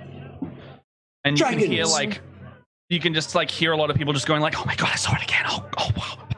And they're just all kind of just going like, ooh, and the crowd's kind of stopping and looking as this is happening. I would suggest maybe you go take shelter, not stand out here where big creature can perhaps burn you all alive. You saying that to the merchants and things? Yeah. Like, no tact whatsoever. Okay. Oh no, that's Horace. We'll go get some guards or something. Okay, and they just like run off. Ooh, I'm just gonna roll a dice on this. So, 1, 2, 3, 4, 5. Hey Cam, can I get a D100 roll? Certainly. And it's it's a good thing we can all speak Draconic. Perhaps we can negotiate with it. Yeah, you see basically like a flash of red as well as you're looking at that with your natural 20. I got a 19. Flash of Flash of red. And sorry, what did you get, Cam? 19. 19, huh? All right. Meanwhile, back at the cart, you just Angstrom, it looks like you've had a bit of a mishap with your alchemical supplies because the flavor of this grease spell is that maybe you've sprung a leak, but you've cast grease everywhere around you. Oh no. You know when I was mixing up that stuff before? 10-foot cube. I was mixing up a lot of stuff for Horace to have his stomach feel a bit better, but this is my Olestra sort of thing, and it doesn't look as if it's sort of worked out too great for me. I may have broken the cap off it mistakenly. And you that is see... what... Go on. It's just slippery grease all over the place now? Yeah, so there is basically you've cast grease centered on yourself, which means there is slick grease covering the ground in a 10-foot square centered on you, and it has now turned into difficult terrain for the duration. And when it appears, you must succeed on a dexterity save or fall prone. So I would like a dexterity save. And if you enter the area or end your turn there, you also need to make a dex save or fall prone. Am I standing nearby, like, the others? I would say for comedic purposes, yes. Well, I'll go first, and I'll tell you that I get a 3. Okay, so you fall prone. You're just like... and just like fall over. Zorkus and Magpie, could I also get a dex save? Dex, okay, I'm supposed to be good at this. How's Horace's day? 15. I just dropped an orb and I'm not happy about it. I know, but it's like I can't. It's like I'm trying to pick it up and I just drop it again, and I pick it up and I drop it again, and it's just I won't keep saying it, but it's the same thing over and over again. And Josh, could I also get a D100 roll? Yeah, sure. This is a really weird place. All the magic is really strange. I got a 15. Do I succeed? You are good. Yes. Okay. My dex save is a 6. 6? Yeah, you fall over as well, Zorkus. You're just kind of all rolling around in this grease at the moment. Yeah. Can I just start catching all the orbs as they fall? Yeah, absolutely. Can I get a sleight of hand? Oh, he's only really dropping one, but can you make a sleight of hand on that? Yep, I can do that. Let's say he's dropped the green one. Not. Well, this dragon is coming back to retrieve some of its bounty, or even if it is an egg. I rolled a 5, but it's a 14. Oh, yeah, you're okay. Yeah, you managed to catch this thing and you hold it, and you feel this thing like almost like it's trying to talk to you as you've touched it. Meanwhile, back at the Matt, sorry to interrupt. I do have one of the hobgoblin racial traits is saving face. So once per short rest, if I miss with an attack or fail an ability check or saving throw, I can get a bonus equal to the number of allies that I can see within 30 feet. Okay. So that would be max of 5. The problem is, though, I don't believe that even 8 is going to pass, right? It would not, no, unfortunately. However, you do have time to get back up between our meanwhiles. All right, good. But there is a bunch of grease there for a little while. I will point that out. So meanwhile, back at the 77 on the Wild Magic. Do team, and you got 77. 77. Can you make a can you make a wisdom save for me? Oh no. Sure. Oh dear. 9. Oh buddy. You're in the armor, right? You're in the armor. So you hear yourself and you're like, what's the thing you say to the last thing you say to Snap or Nuxuli before you start not being able to talk common or any of your normal languages? Yeah. So I think as we're kind of observing that, there's this maybe this mass floating out in the sky, I'll be like, well, that seems really bad. And just cease to communicate. Well, you don't cease to talk, but what comes out instead is meh, as you have been polymorphed and your mech suit into a sheep mech, and you turn into a sheep for the spell's duration. So Can you we now have a say- mechanical. Oh, it's for an hour. Oh man. So you have a mechanical. Oh my sheep God. suit that's just like meh, meh, like just also like bleating as you try and like work out what's going on. But yes, for the next hour, you have the stat block of a sheep. Excellent. Wow. Can we say that I am a sheep wearing the nicest suit of armor anyone has ever seen? Absolutely. Excellent. It's so nice. They've even in the mechanical configurations of this suit, they've made it so your wool can still lusciously like poke out through the armor, so you still look fluffy and conditioned like you need to. But standing on 4 legs now, not standing up. Yeah. Yeah. I mean, he can stand up on hind legs if he really wants. He's got the same no, he doesn't have the same mental scores. It is just a sheep. But oh dear, this is. Just a quick question, Matt. Yes. Is given snaps a certain size and now the mech rover war sheep is quite large? Is it rideable? the sheep. Hold on, the sheep mech is the sheep. I'm just trying to piece together what's going on. I would like to get so on the back of the sheep. What you're asking me is the sheep mech that was once your friend that is also actually the onesie is also now on a sheep as well, by the way. Can he ride it? He can definitely ride your sheep friend in a onesie mech with a mech. Like there's just it's like what kind of modifiers have you got? And you've got onesie, sheep mech, I am a sheep, and Belbic's friend, you know? That's all of the stuff. This is a comedy of errors. Yeah, comedy of errors. Yes. Yep. But yes, you can ride the sheep. That should definitely help us out in the long run. Come on, baby, ride the sheep and ride it. So Snap turns around because he knows that his serpent friend can speak to animals. Yes. Well, I have animal friendship. So I don't believe that means I can speak to it though, but I can at least charm it. Oh yeah. So maybe it stops freaking out. I mean, I'm going to leave the level of freaking out to Rust on this one, honestly. All right. So I will. Hello, little one. Yes, I know it's very confusing right now. Your body is going through changes. You don't really understand it. A lot going on in that little brain of yours right now, but just know we are friends. So if you just calm down, stick with us, we will try to keep you alive. So make a wisdom saving throw, please. Sure. As a sheep, though. As a sheep, yes. Exactly. Cool. So my modifier is 0, which is ironically better than me as Russ. You gain more willpower as a sheep? That is an 18 wisdom saving throw, but could we just say for the purpose of story that I accept this because I believe my companion? Yeah, absolutely. That's fine. Excellent. Okay, cool. Something about this person you have only just met in the grand scheme of things. You know, they just feel familiar, you know? Yeah. All right. And she'll turn to Snap. Do you know what to do about this? I do not know. At this point, you hear across the whole city a huge resounding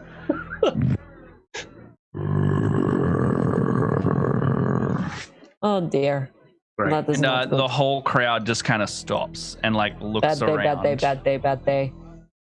And everyone kind of stops and looks at each other, and a lot of the crowd starts to, get away. They didn't leave when I told them to leave, apparently. Well, the ones that didn't believe you are now definitely leaving, But yeah, let's click over to this for a sec. No, that's just, don't worry about the grin yet. Like, don't worry about it. But I have changed the map for possibly reasons. You hear it again. And so do we all over at the stall hear it too? You do. Everybody in the markets has heard this. We finally got ourselves up off the greasy floor, and then this happens, right? And you just hear like across the whole area. Despite the freaky growling sound, would I be able to do something sneaky like swap one of the little orbs out and use minor illusion to make it look like It's like Indiana Jones it out. Yeah, sure. They're all of the orbs are the same size, but you could definitely minor illusion something there. All right, I think maybe we should remove the red one because that seems appropriate given the circumstance.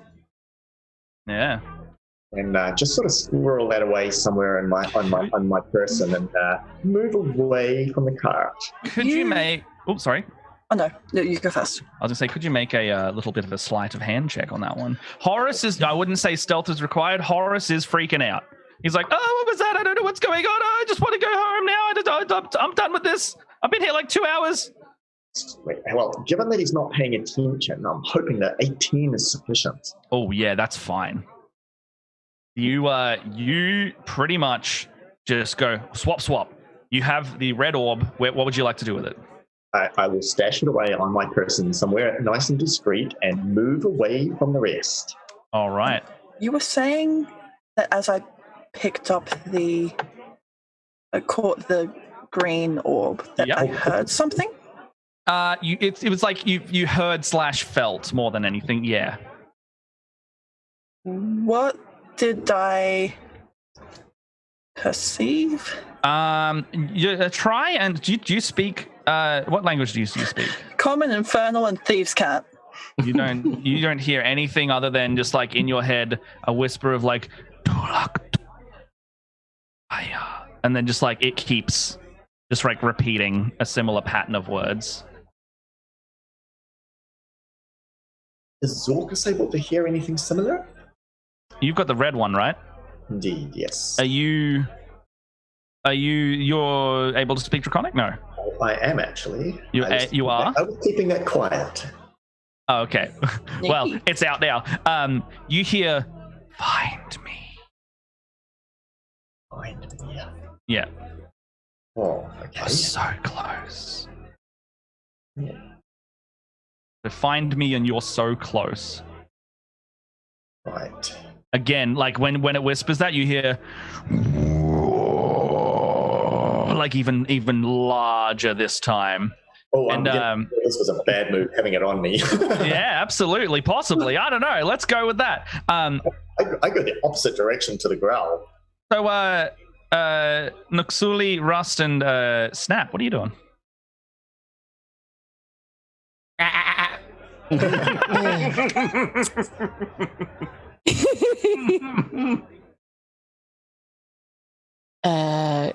I mean, we've got the dragon and we've got the sheep kobold. I am out of ideas. I mean, I could try and talk to it, but I don't know. Kobold. So Snap leans into Nasuli and we've been here before. You probably want to step away as I fix this. Right. Okay. And with that... Also, you've been here before? I need to know the story of her drinks later. It's a Kobold thing. We've been in this situation before. Rust and myself get into these problems all the time, and we know how to magically fix stuff. But you should probably step about 10 foot away. And you know what? She'll step 10 feet back, and she will also, with her boots of flying, go up 30 feet. Yeah. And with that, Snap smashes his shield and rapier together, and these runes glow across his armor. Cool. He grows and he grows and he grows and he goes from about 3'4" to about 12.5 foot. Whoops. And then he picks up the rush sheep, smiles at it, and then squashes it. Oh, so you just crush him to reduce the health points? Is that what I'm getting? Yeah. So the trick we've been taught before is kill the sheep, free the kobold.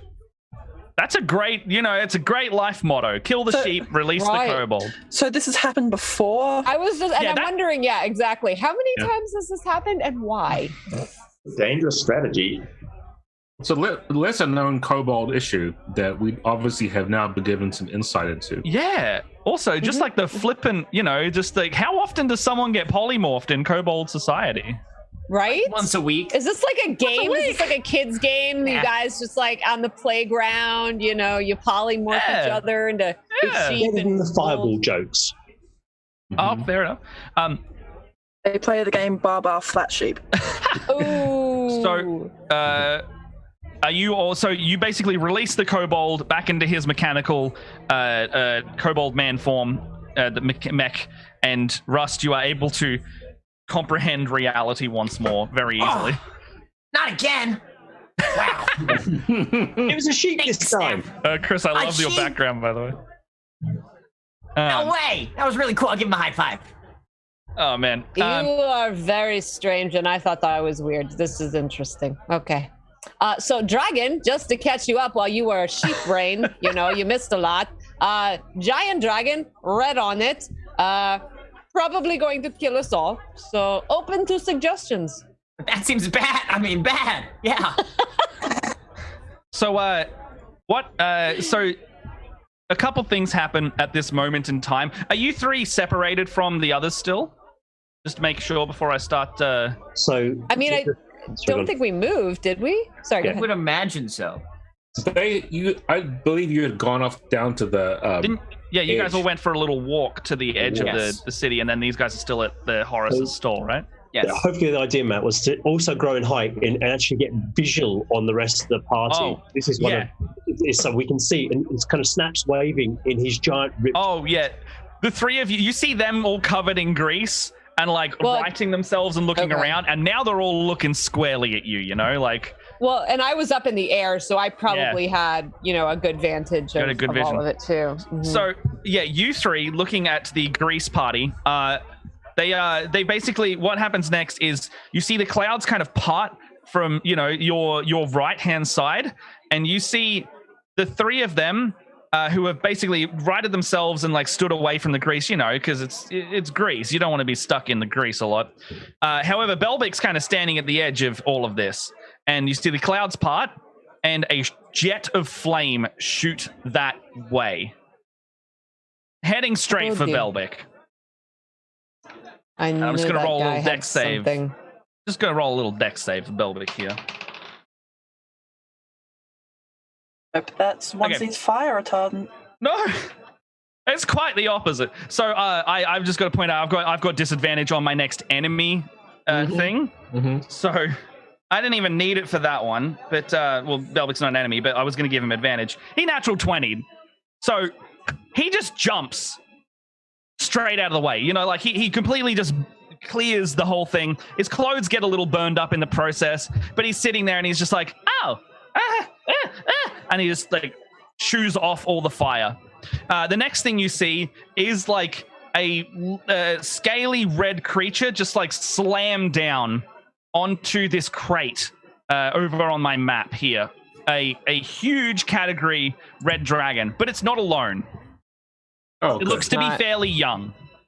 Oh God! The problem that's happening with this thing, it's got something standing on its neck right now, and that creature is also equally large, with a big kind of clawed foot, big fiery wings, and a crown of just spikes, and almost an aura that feels as thick as blood, but you can't see any blood.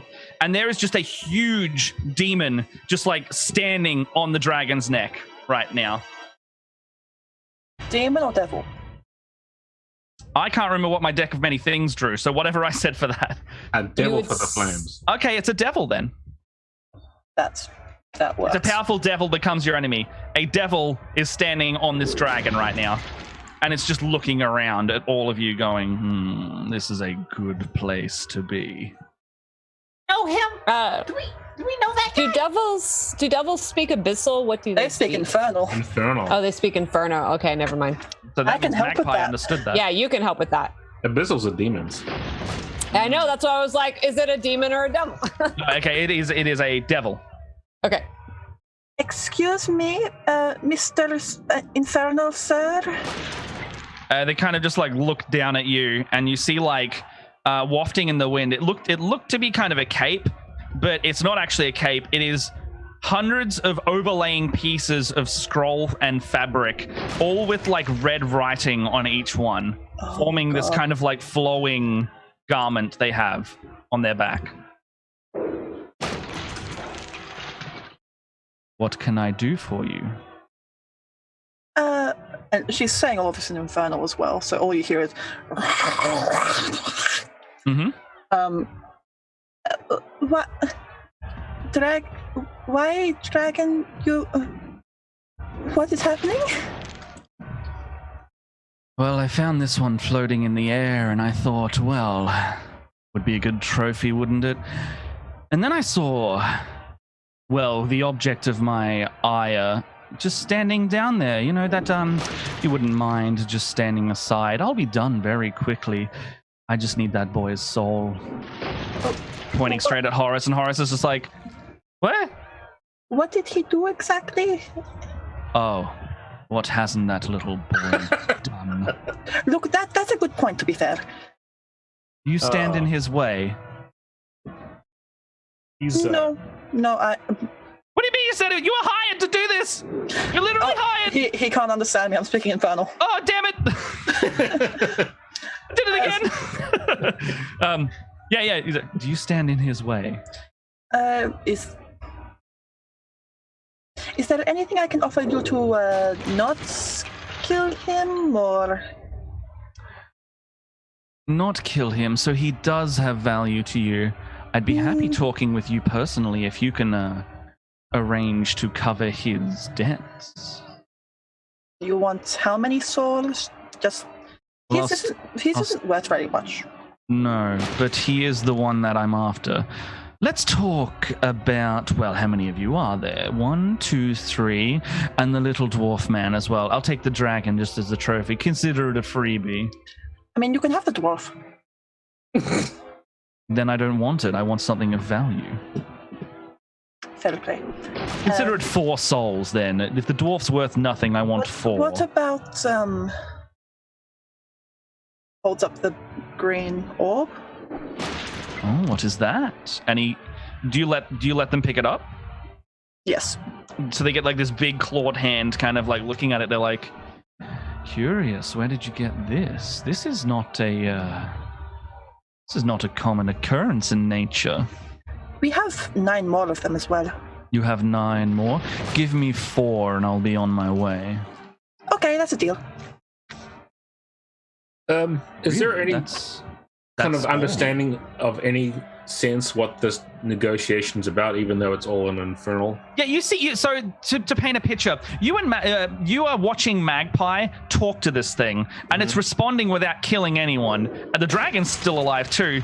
But the other thing is that Magpie has just offered up the green orb, and has also gone like, there are like it kind of gestured to the rest of them, and then it's gone like 4.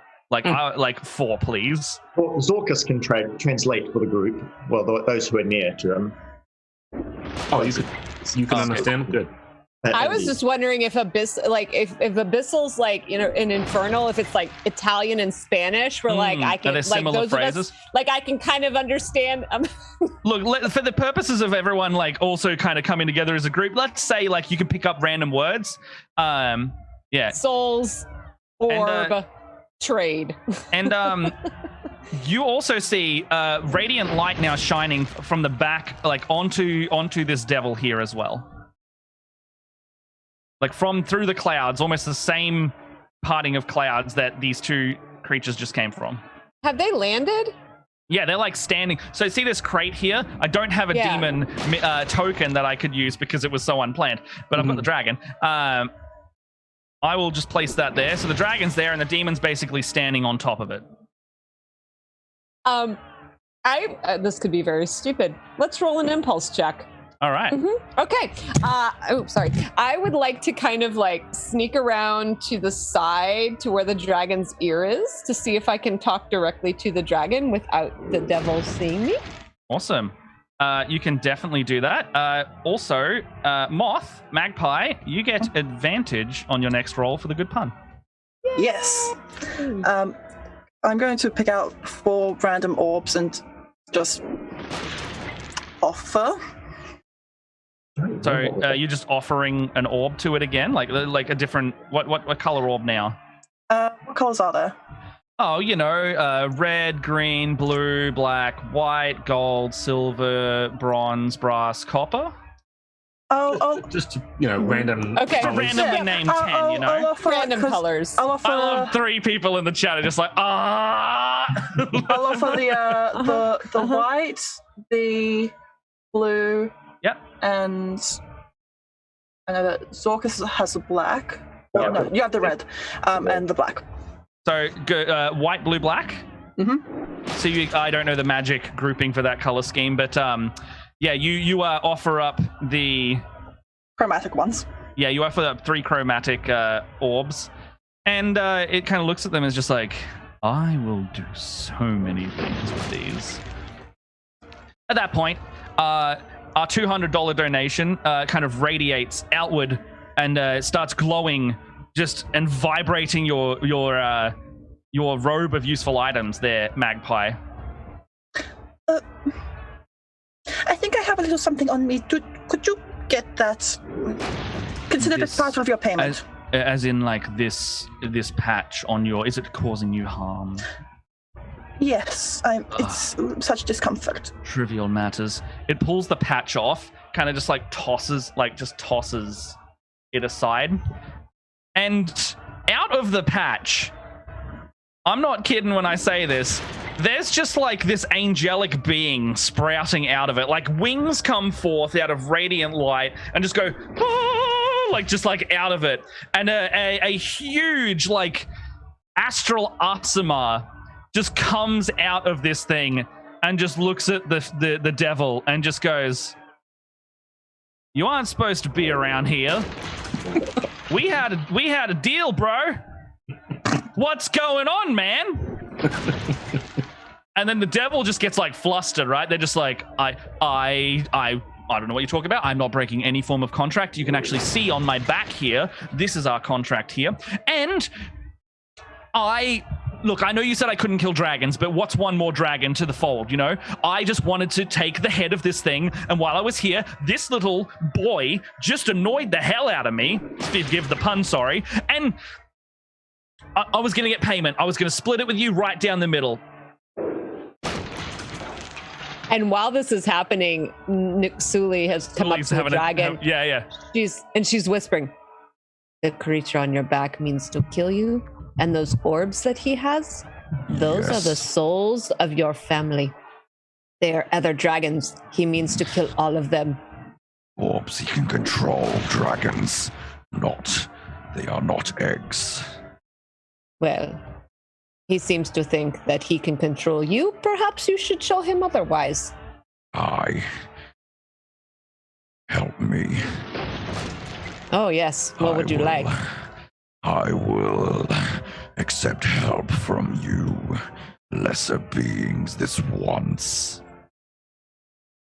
Yes, I am lesser being. What would you like?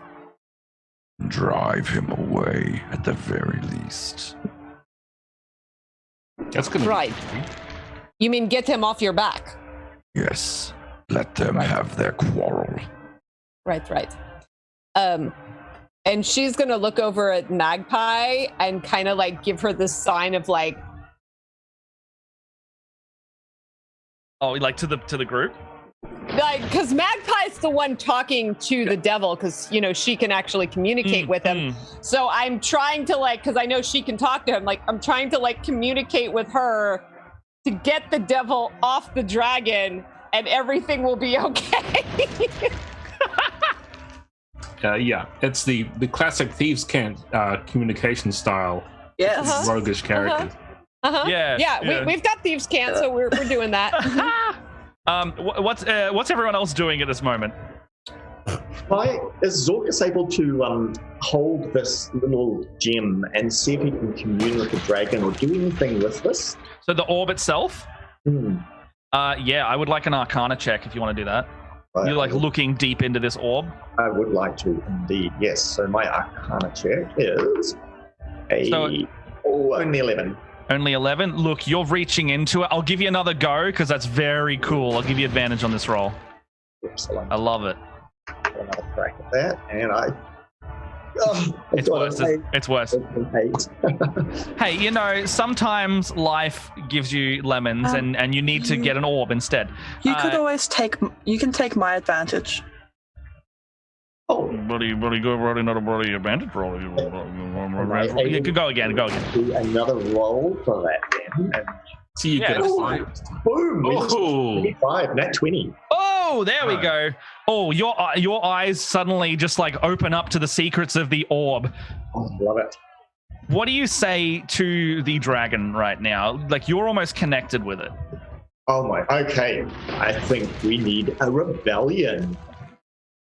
Yeah, I think he needs to throw this demon off.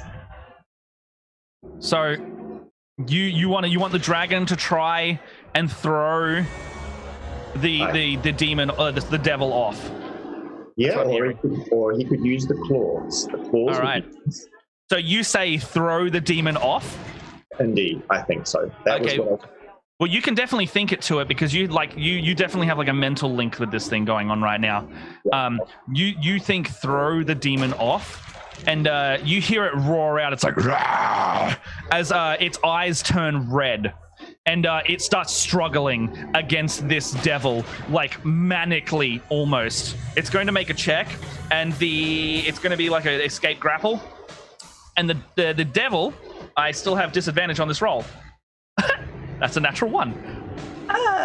So I got an 11 and a natural 1. So the devil will get a natural 1 for this, and I'm going to roll for the other one. Hey, look, 3's better than a natural 1, so it wins. The dragon just like topples like the devil and just like crawls on top of it, roaring with immense power. Nuxuli, you can see its eyes from where you're standing, and it looks like Zorkus's eyes are in there. Oh. And it starts she just like trying gives it to a wing? Zorkus, you can see Nuxuli like to your right now, even though you were quite far back. Oh, I'm feeling some claws and some mauling. Yeah, you're just like shredding this thing, and you see the angels being like, "Hey, whoa, bro, whoa, calm down. We're just having a talk here." Oh man, Nuxuli's got her rapier and sword out, but she's just kind of like, you got this. Yeah, just. All right, let's do an initiative on that. Because I'm going to be trying to shelter Horace from all of this by just. Oh god, he's seen all this, hasn't he? Covering his eyes and turning him away and. I've seen too much. I've seen so much already. We'll be over here. This is fine. Okay. So that's going to be an initiative. I'll get everyone to roll for that real quick.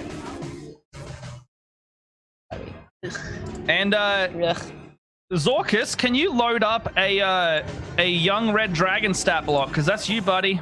Oh, awesome. Okay. Coming up. Ooh. I've got an initiative of 8. 8? Not so good.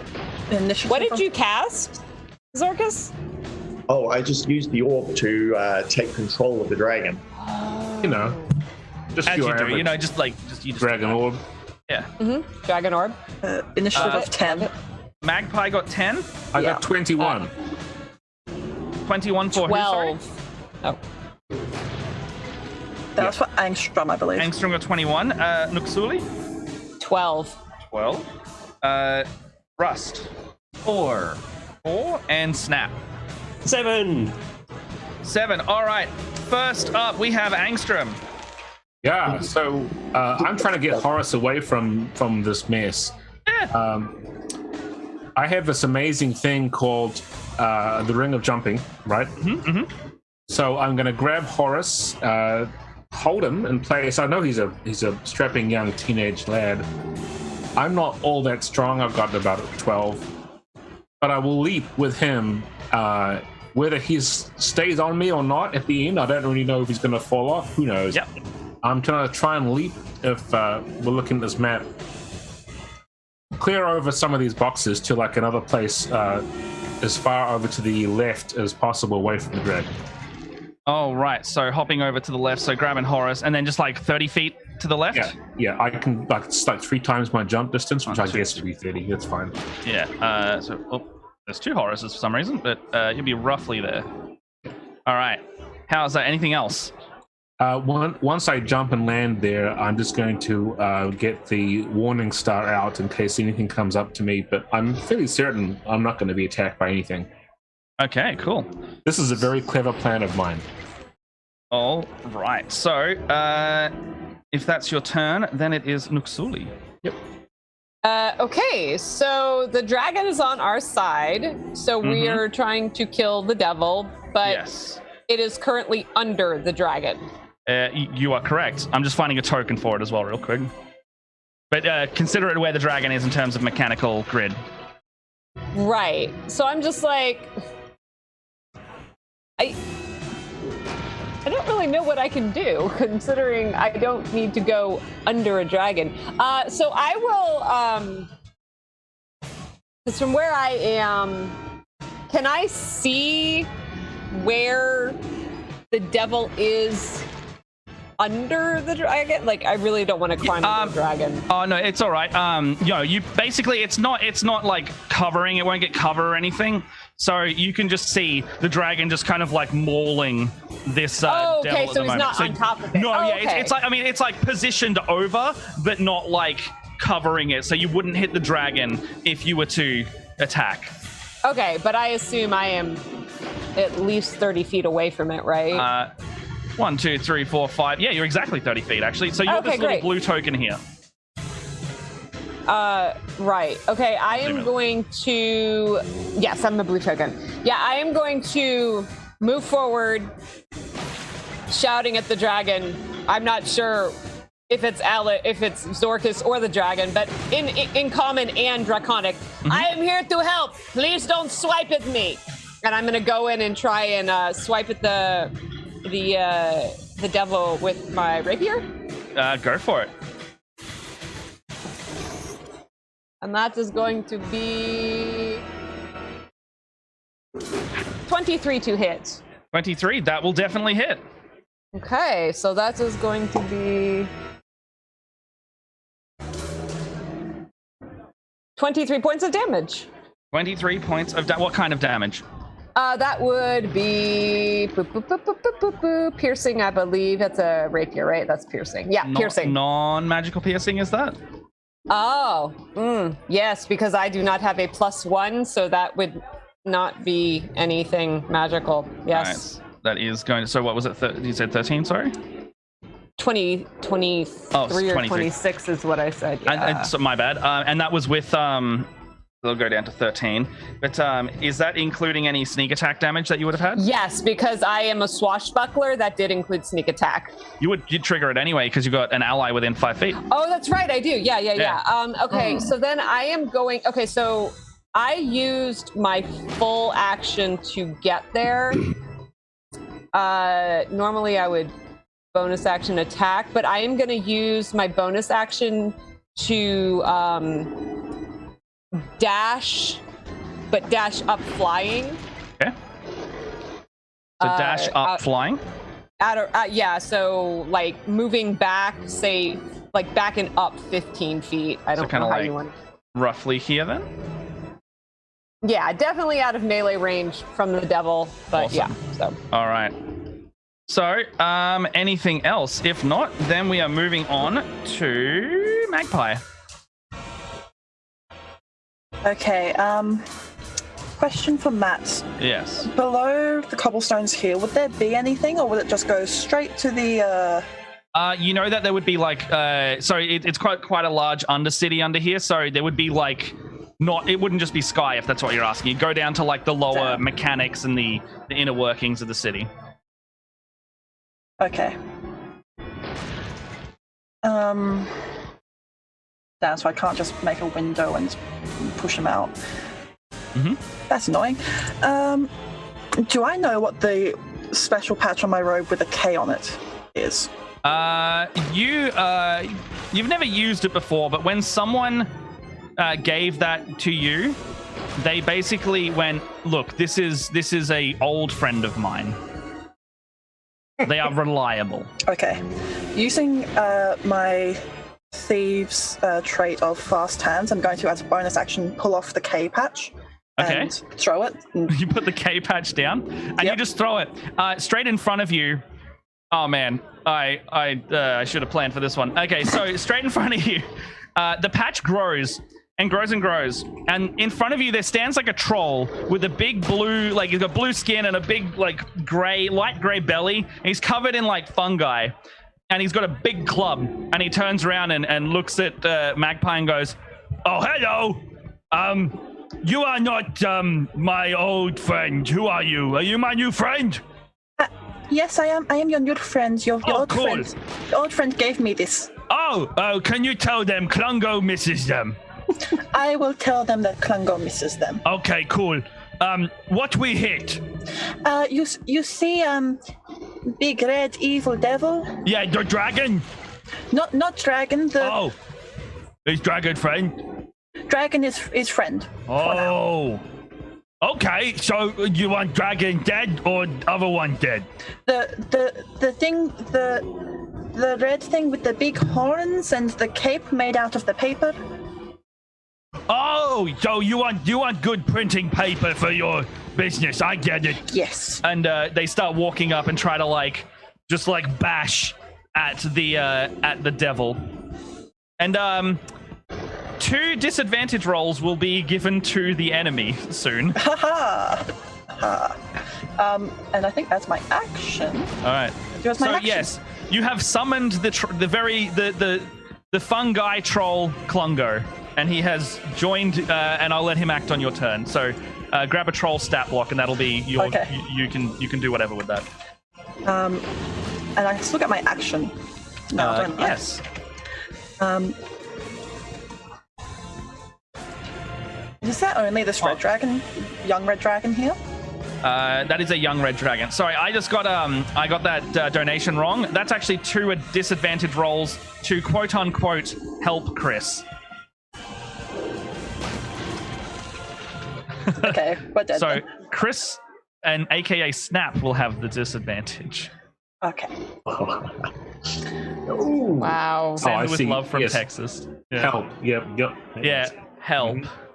So we have just the one dragon, or is there multiple? No, there's just one dragon at this stage. Okay.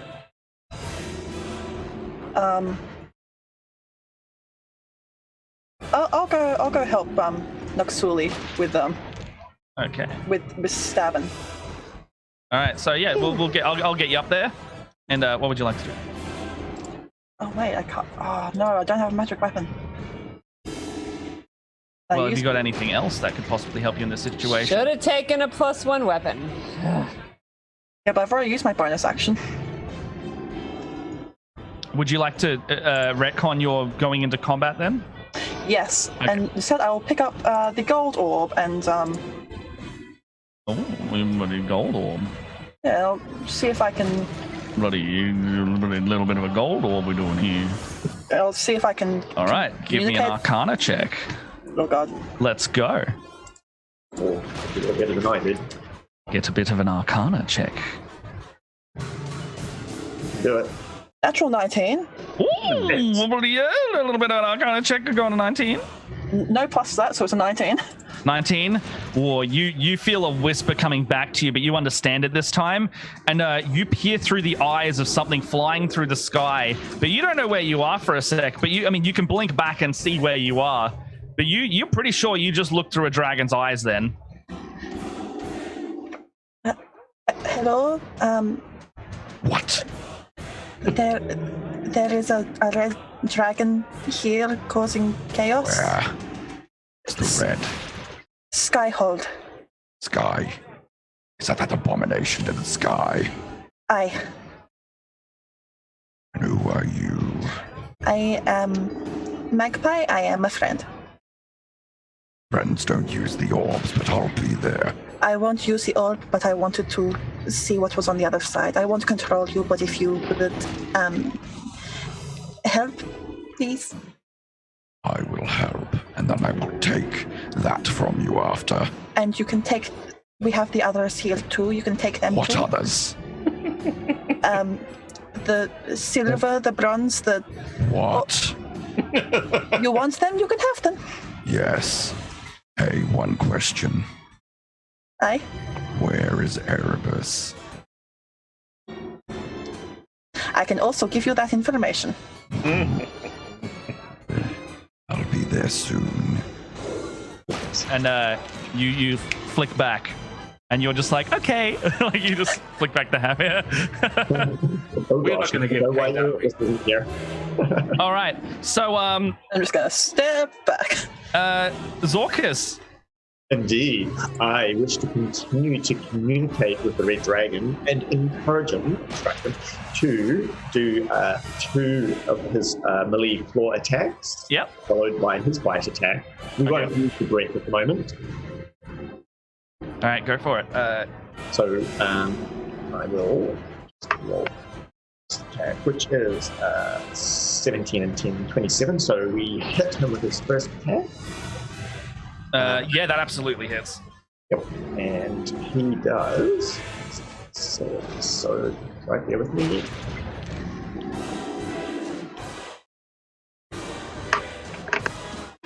He does. Oh, not very high. It's 10 damage. 10 damage. The first one, and his second floor attack will be a 18. Does that hit? 18 will hit, actually, yes. All right. Rolling for the damage. Oh, we get a 9. 15 damage. All right. This devil is not looking good. Oh, that's good, because we've got a... good. I would consider it bloodied, in fact. Well, we've got a little surprise for him, and that's a bite attack. All right. We will do that as well. We ain't going to let up on this guy. And it's a hit as well. That's my maths. 25. 25 will do it. 2d10 plus 6. And coming up is 22 damage. 22 damage. Wow. All right, you are beating the ever-loving crap out of this thing. Yeah, he just mauls that sucker. All right. What else have we got next? Snap. You're up. Snap takes in the situation of a dragon, a devil, possibly more dragons, and an angel. Turns to Rust and says, I've always wanted to save a city. I guess just not this one. And then in his large state leaps forward and goes to stab the devil. Mm-hmm. But because of some strange events, some mystical events happening, and you're feeling like your aim isn't as true as it could be, isn't it? Die Hard Dice is going to come to my rescue. All right. You have pack tactics as a kobold. Pack tactics! That's it. So the good thing was that was a 15 and 17. So that is a 21 at my lowest. That'll do it. And because I'm a little kobold that likes giant magic, I will also ignite the fire rune on my sword, which means it turns into a magical flame. Ooh. And stabby, von stabby. We do a lot of damage. Let's see what happens. I sure hope the devil doesn't have a problem with fire. I sure hope it's not immune to fire, but we'll find out. Don't care. It's the glamour of the moment. No, it's cool. So knowing that the fire damage isn't going to do anything, but I don't care anyway. That was 6 points of fire damage, and for normal attack damage, that is 12. But because I'm enlarged, I get extra damage as well. That is 16 points of damage for the first attack. 16. So, yep, I've got that down. Yep. Unfortunately, the fire will be immune, even though it was very cool. Yeah, no, that's all good. Second attack. What else have we got? Back tactics. So, Doug. Love you. That is a 16 to hit. 16 to hit. That will unfortunately miss. Okay, and because we're fighting the city's on fire, the world's on fire, I'm going to use my what fighters do best, and basically action surge. Oh yes, absolutely. And 2 more attacks, please, if that's okay. Go for it. These are now at advantage, so Doug could have tried harder. Is all I'm going to say to you, friend. I mean, you're just playing. You're playing with fire at the moment, literally, and to your friend figuratively. Yeah. We love them. So So that's 18 plus. Yeah, that's going to hit then again. That'll do it. That's that. That's the first attack and second attack, and I'll just do all the damage for you. So no fire damage, but No fire damage. that's all good. Glad I am using a rapier. Math. Go. Okay. That would have been a lot more dramatic if there weren't so many ones in that. Okay, what did you get? So that is 21 points of damage. 21? Ooh. It's still alive.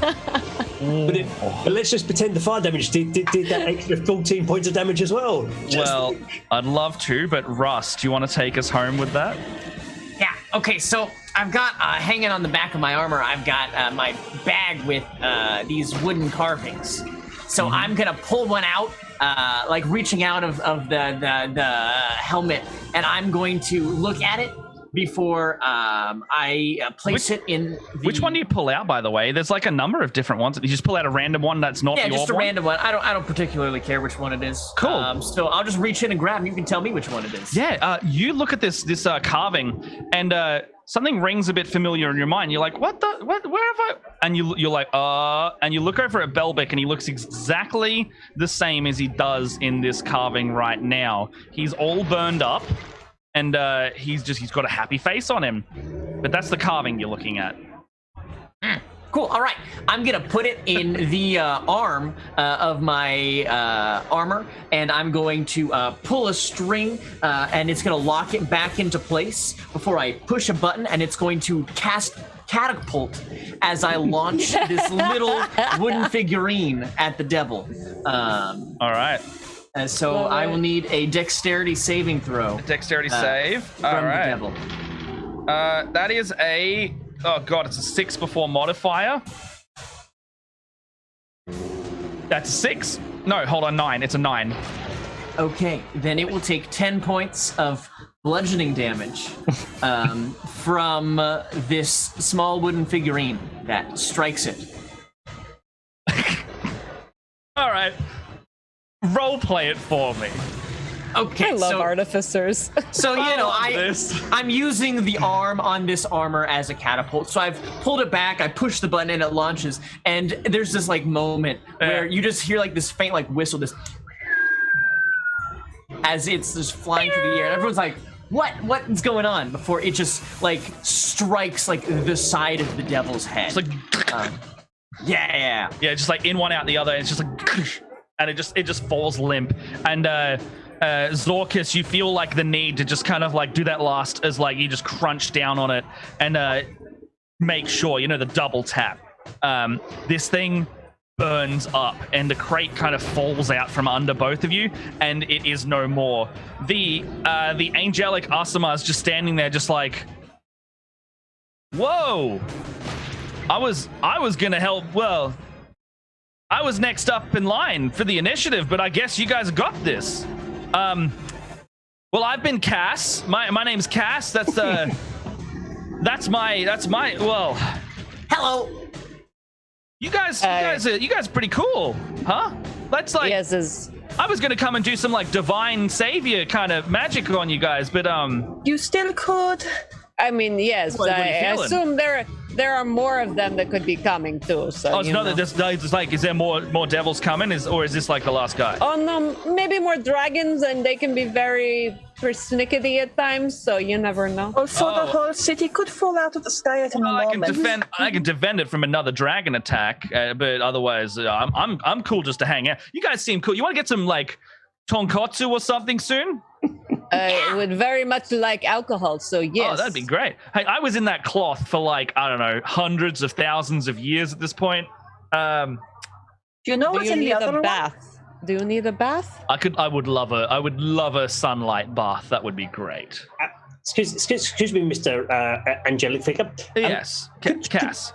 We've got could you come speak to Anstrom? He's got a little boy called Horace who's terrified for number of reasons. Yeah. I can't list them all, but can you go and have and speak to Anstrom? avoid Zorkus. Zorkus, probably not someone you should be looking at. But go Yeah, to okay. And So Horace. Zorkus, like the big guy, the dragon guy that you didn't want me to kill before? Is that what's going on? Hey, nice No to meet you, idea. Zorkus. Yeah. And he walks over to Angstrom. He's like, hey, yeah. Angstrom, what's up? I'm Cass. Well, nice to meet you. Nice for you to meet me, actually. Is this the angel? Yes. Horace, looks like everything's fine now. You can talk to the angel and everything will be better. What? I talked to it. That's not. Oh, that's a lot for my little. I feel like I've got a lot of stuff I got to think about after today. A lot of stuff. Why was he after me? And he's just like, well, you drew from the deck, man. You drew from that, that card you drew. That's the whole shebang. The whole, the whole enchilada. The you drew from the deck. The demon hates you. That's what's going on. He just looks over at Naksuli and Magpie. Someone really shouldn't be giving those to teenagers, huh? No, the dwarf decided to give them out in gift bags. It's very irresponsible. Mm-hmm. Exactly. It was not my fault. I thought I was picking out toy for a young child. It was card. I did not want to look. I handed out. He just grabbed from my hand. But no, the real fault is the guy who gave us the bag. So blame him. Ultimately, it does go back to Belvic. Belvic, I'm really sorry to say this. Why? What? You're a bad person, and you should feel bad. What? Are you my You should not play with cards. You played with cards. I didn't know the card in there. The good news who is made the bags? Horace, the good news I is made that the bags. I found So the why carvings in a river, though. I didn't think it would be bad. Where did you get the cards? I didn't find the cards in the river. That was just like, you find decks of cards, you put them in things, and they're everywhere. That's very It's like a gift irresponsible. bag. What? Yes. So I've taken Horace to one side with this angel and everything else in front of him. I'm saying, look, now is a good time to confess to any other horrible misdeeds you've done in the face of this divine being, because obviously you've got that extra, this is an opportunity. That's all I'm trying to say. Or any other sins that perhaps your father might have committed. Right, sins of the father visited upon the son, all that stuff. As the famous hobgoblin phrase goes. What? One time, Dad said he was going to teach me about the birds and the bees, but I already knew what they were. I'm sorry. Is that all? Well, That's not bad. And roll an insight check if you think he's hiding stuff, if you would Yeah, like. Yeah. I don't think he is. I think he's probably clueless. At this point, you see the clouds part again, and a gold dragon now lands, and it's just like, Where is it? I got a 14. Hi, over here. a Hi. 14. He is definitely telling the truth. Okay. He seems like he's been wrapped up in this and not been told a lot of stuff. While this is going on, can Zorkus commune with the dragon still and inquire as to whether the dragon knows Erebus? What does he know of Erebus? So you're asking what it knows of Erebus? Yes. And it kind of looks back at you, and anyone who can speak Draconic, actually no, it's just going to speak Common, because they can do that as well. And it kind of looks around and is like, Erebus abandoned his post. Erebus is the dragon. Erebus is not a dragon, but he was trusted by the lords. Erebus sounds like an asshole. Yes, He I is agree. a dick. I want to have words with this Erebus. Where does he live? Oh, this is a red dragon talking? the gold dragon. Oh, the gold dragon. the Zorkus gold. is still the red dragon. Okay. I mean, you want the words. I feel like a blade might be better at talking You have with the him. blade. Where is that blade? What blade? Wait, Oh. I don't know. I just hold up my rapier. Oh, I just meant if you need help with this, the stabby. If you need help talking, this might help. There is a blade, but not that blade. A long sword held by Erebus. Volanda, it calls itself. Well, That's not part of the whole delivery arrangement, I don't think. Right? It seems like you're friends. What if we just took you there, we had him pay us, and then we just left, and you could just talk to him as much as you wanted to? Mr. Gold Dragon, sir, I'm not sure your name. Did you know that Erebus was trying to sell off all of the orbs? What? For 20,000 gold each. Such objects. Magpie. If you use the orbs, you gain the bane of all of that type of dragon. I don't want that. I want... Too late. But Wait, hang on. I did this Who uses the orb gets the bane of the dragons? If you use the gold orb for, say, any purpose, we will all know. You know that I was doing it to communicate to you and to get you to come and pick them up and destroy them. I wouldn't destroy any of it. How many do you have? Well, it's not actually me who has them. They belong to... She points at Horus. Looks over at Horus. The spawn of Erebus. Speak of him. I think the angel can confirm that Horus is an innocent. Is that correct, Mr. Angel? Yeah, no. Would you want me to get rid of this guy real quick?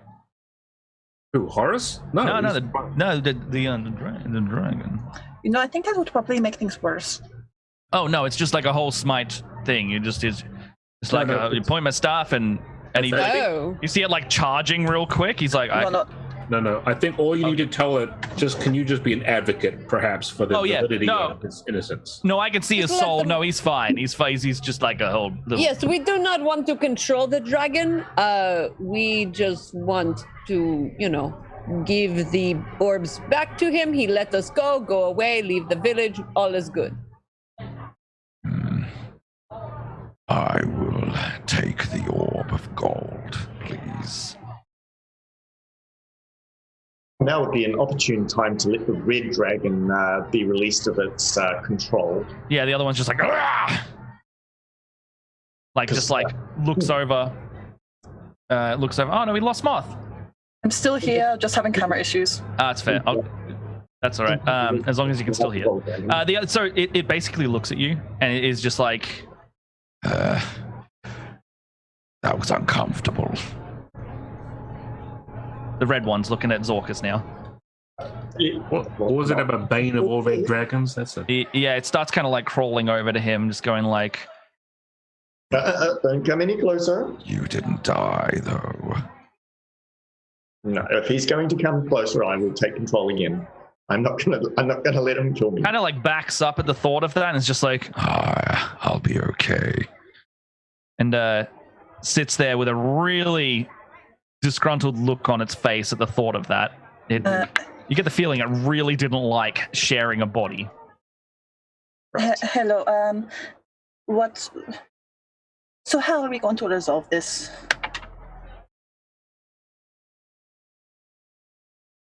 Either give us the orbs, or make sure Erebus takes his duty back. What was his duty? He was to possess the orbs so that the lords wouldn't fight anymore over them. It sounded like he was trying to start some kind of farm business, which is honestly very boring, so I think it would be better if he just took the orbs back, but what would you prefer? It just like shakes its head at the thought of Erebus being a farmer. He was talking about stocks and all of that. It was very boring. His duty will never be done. He either harnesses the orbs, or he dies.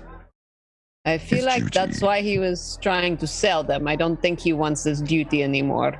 Mm-hmm. And what if you 6? However... What if one of us took his duty on? Well, I was going to suggest that maybe Horace here, who seems like a very nice young man.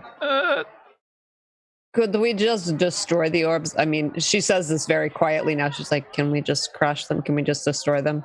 Problem solved. Who are you saying that to? To our party, but to the group. not Okay. so the dragon can hear. I mean, anyone? Can we? I mean, seriously, get rid of them? No more problem. Maybe Angel Man can like put them in a different plane.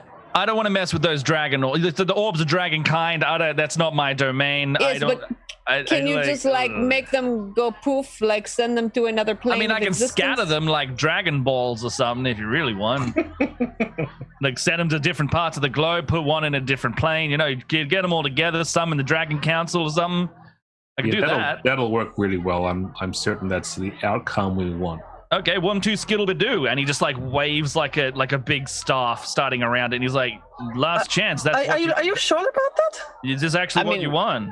No, I'm actually kidding. I mean that's my that's my A charisma. No one understands my sarcasm. Okay. Dude, don't you understand sarcasm?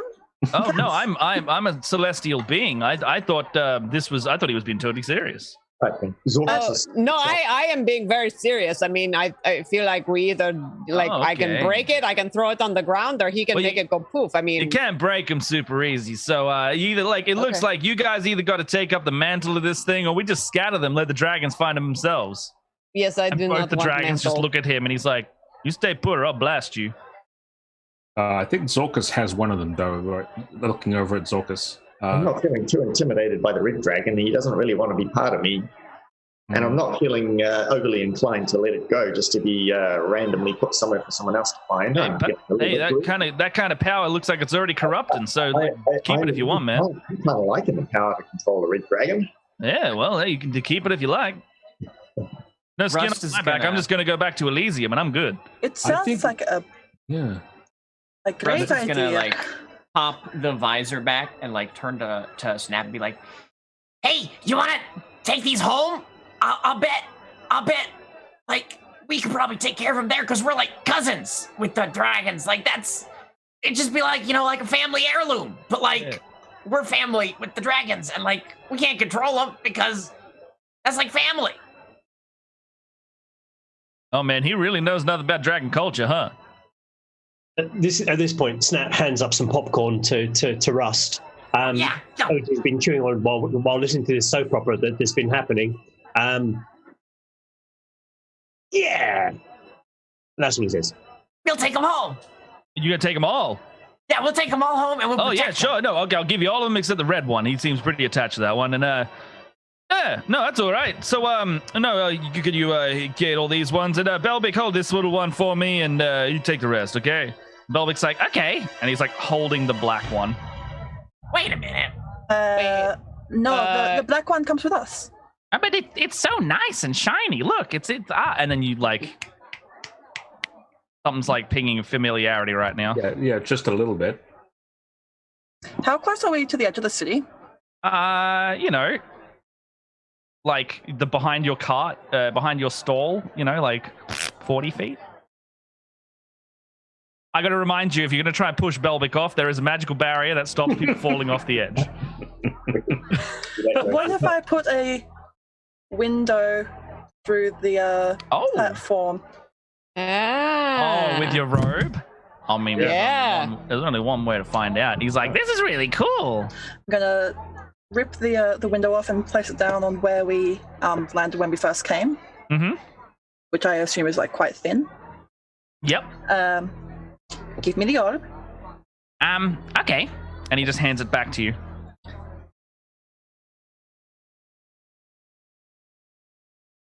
How's this going to work out? Why did you want it? The angel just handed it to me, and I was being helpful, and I thought it was cool, and it started whispering to me. I'm kicking him down the window.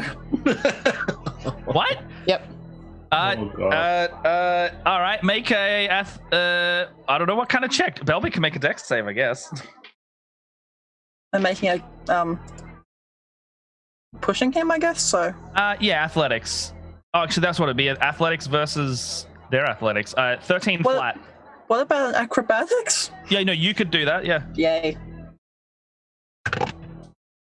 18. Oh yeah. Congratulations, you're the first group who has ever killed Belbic. But you shove him out the hole. I mean, if you want. I pretend to just I pretend that he just trips over my foot by accident. Oh, okay. Oh So no! he just trips over. He's like, ah!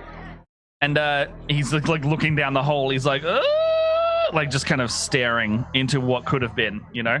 Oh, I'm tripping him into the window. Oh, sorry, Yeah. into the window. Yeah. She's making it look like an accident. Oh, okay. And is he going through this? I'm just clarifying. Or is he just like on the glass pane? Like, What were you going to do with the orb? I genuinely just wanted to look at it. It said it wanted to talk to Rust and Snap though. Yeah, we're friends. We're family, basically. Yeah, no, we're the same squad of the onesie squad. I'm gonna hand the orb over to Rust. Thank you. And Put it in my chest compartment. look at Noxuli Put it for. like you insert it into your chest compartment? Yeah, I've just got like a storage compartment in the chest of the armor. I was picturing like an arc reactor, but you put the gem there. I'm looking at Noxuli for what should. Yes. No. Just to be clear, you're looking to our assassin for moral advice and guidance. Hey, rogues stick together, man. If I'm seeing this kind of being delayed a little bit here, Matt, I will call out and say, reminder about our hospitality agreement. It wasn't with him though. Yes, Well- he has not provided any hospitality. Hang He on. gave us a deck of many things that caused He gave us mayhem. clothes. Yeah, it's a bunch of onesies and a nice booth and a vending store. And he almost And got the his devil. And you almost And got this 10-year-old boy killed. Yes, and a devil. Don't forget the devil. So at this point, Suppose he Snap would need the rose contract first. Yeah, that makes again to 12 foot and says, "Tiebreaker, Zorkus, you're up." I think that Zorkus should commune with the dragon again and demand that we between us get given all of the orbs. I think they all belong to Zorkus. Oh my. Oh, this took a turn. I did had take a turn. a red dragon to assist me here. Okay, We just, I would like an Arcana check. it wasn't about that. We just want to know what to do with this Jasper. I think we're about to fight our own party member. Well, you did want to stab at least one person in the back, so I did. You've got I your did. opportunity possibly coming But up. now he's a dragon though. Well, I mean, it's still stabbing a party member in the back. They just have the body and the face and the soul of a dragon. No, I meant my weapon will have less impact on the dragon than his body. Zorkus's body would still be there as like. You could, yeah. But Zorkus, So- can I get an Arcana check? And sorry, Nuxuli, what were you saying? 18. Seeing him go to do this, I feel like Noxana would be compelled to stop him from using this orb again. Yeah, so he basically starts successfully activating this orb. What do you do in response? His body stays still as you see the dragon going. He's holding it, right? He's holding it? Yeah. I would like to try to knock it from his hands or cut his hand off. All right. Yeah, you knock it out of his hands, and he's like, it's pretty much just like the weakness of this thing is that the body is vulnerable. So it looks like basically you smash it out of the hand. It just like rolls onto the ground and onto the window. I kick it to the hole. Oh, I will slide open the window. You just see the red orb just go like just straight out of the thing. And Zorkus, you come too. Wait, and, shit, was Belbix still on there? Oh yes, he was. Oh shit. Can you help? Thanks for reminding me, because I was gonna get to that. You just slide the window open and Belbix just like on. Maybe he grabbed on. and he grabs the orb as he's going down. falling. Sorry? He could be holding the orb as he falls. I mean, who knows what? He grabs it as he's falling, and you hear, and then you hear the dragon. I roll an Arcana check, got about a 15, so good enough. Damn it! You see the dragon go, and just start leaping over the edge and diving off. That was not what I wanted to do. And basically, you see it swoop down, and then you hear like ah, like just into the distance, just like screaming as it flies away. And Belbic just rides the dragon away. That is not a good outcome. I do not like this. And meanwhile, Snap and Rust, you hear the black orb talking to you still, and it's like, we can take you anywhere we want. Okay, but like maybe we can go to the beach. You want to go to the beach? Yeah. Want to go to the beach? You want to go get away? Yeah. Let's go get away. Vacation. Yeah, take your best friend with you. Yeah, okay. Yeah, take him to the beach. Snap, do you want to go to the beach? Beach. Yeah, Snap turns around and says, well, this went better than last time. Let's get the hell out of here. Yeah, okay, come on. Is anyone else worried that the two, yes, not so bright individuals are the ones with the orbs? The one who became a sheep and the one who seems to know how to play sheep games?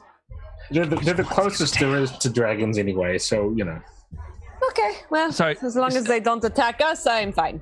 Snap and Rust, do you basically just like hold hands and just keep talking to the orb at this point? Yeah. You see them, you Skip see off like into the distance. as they talk more, no, not even that. As they talk more, you see like a swirling mass of like dark purple and black energy swirling around them.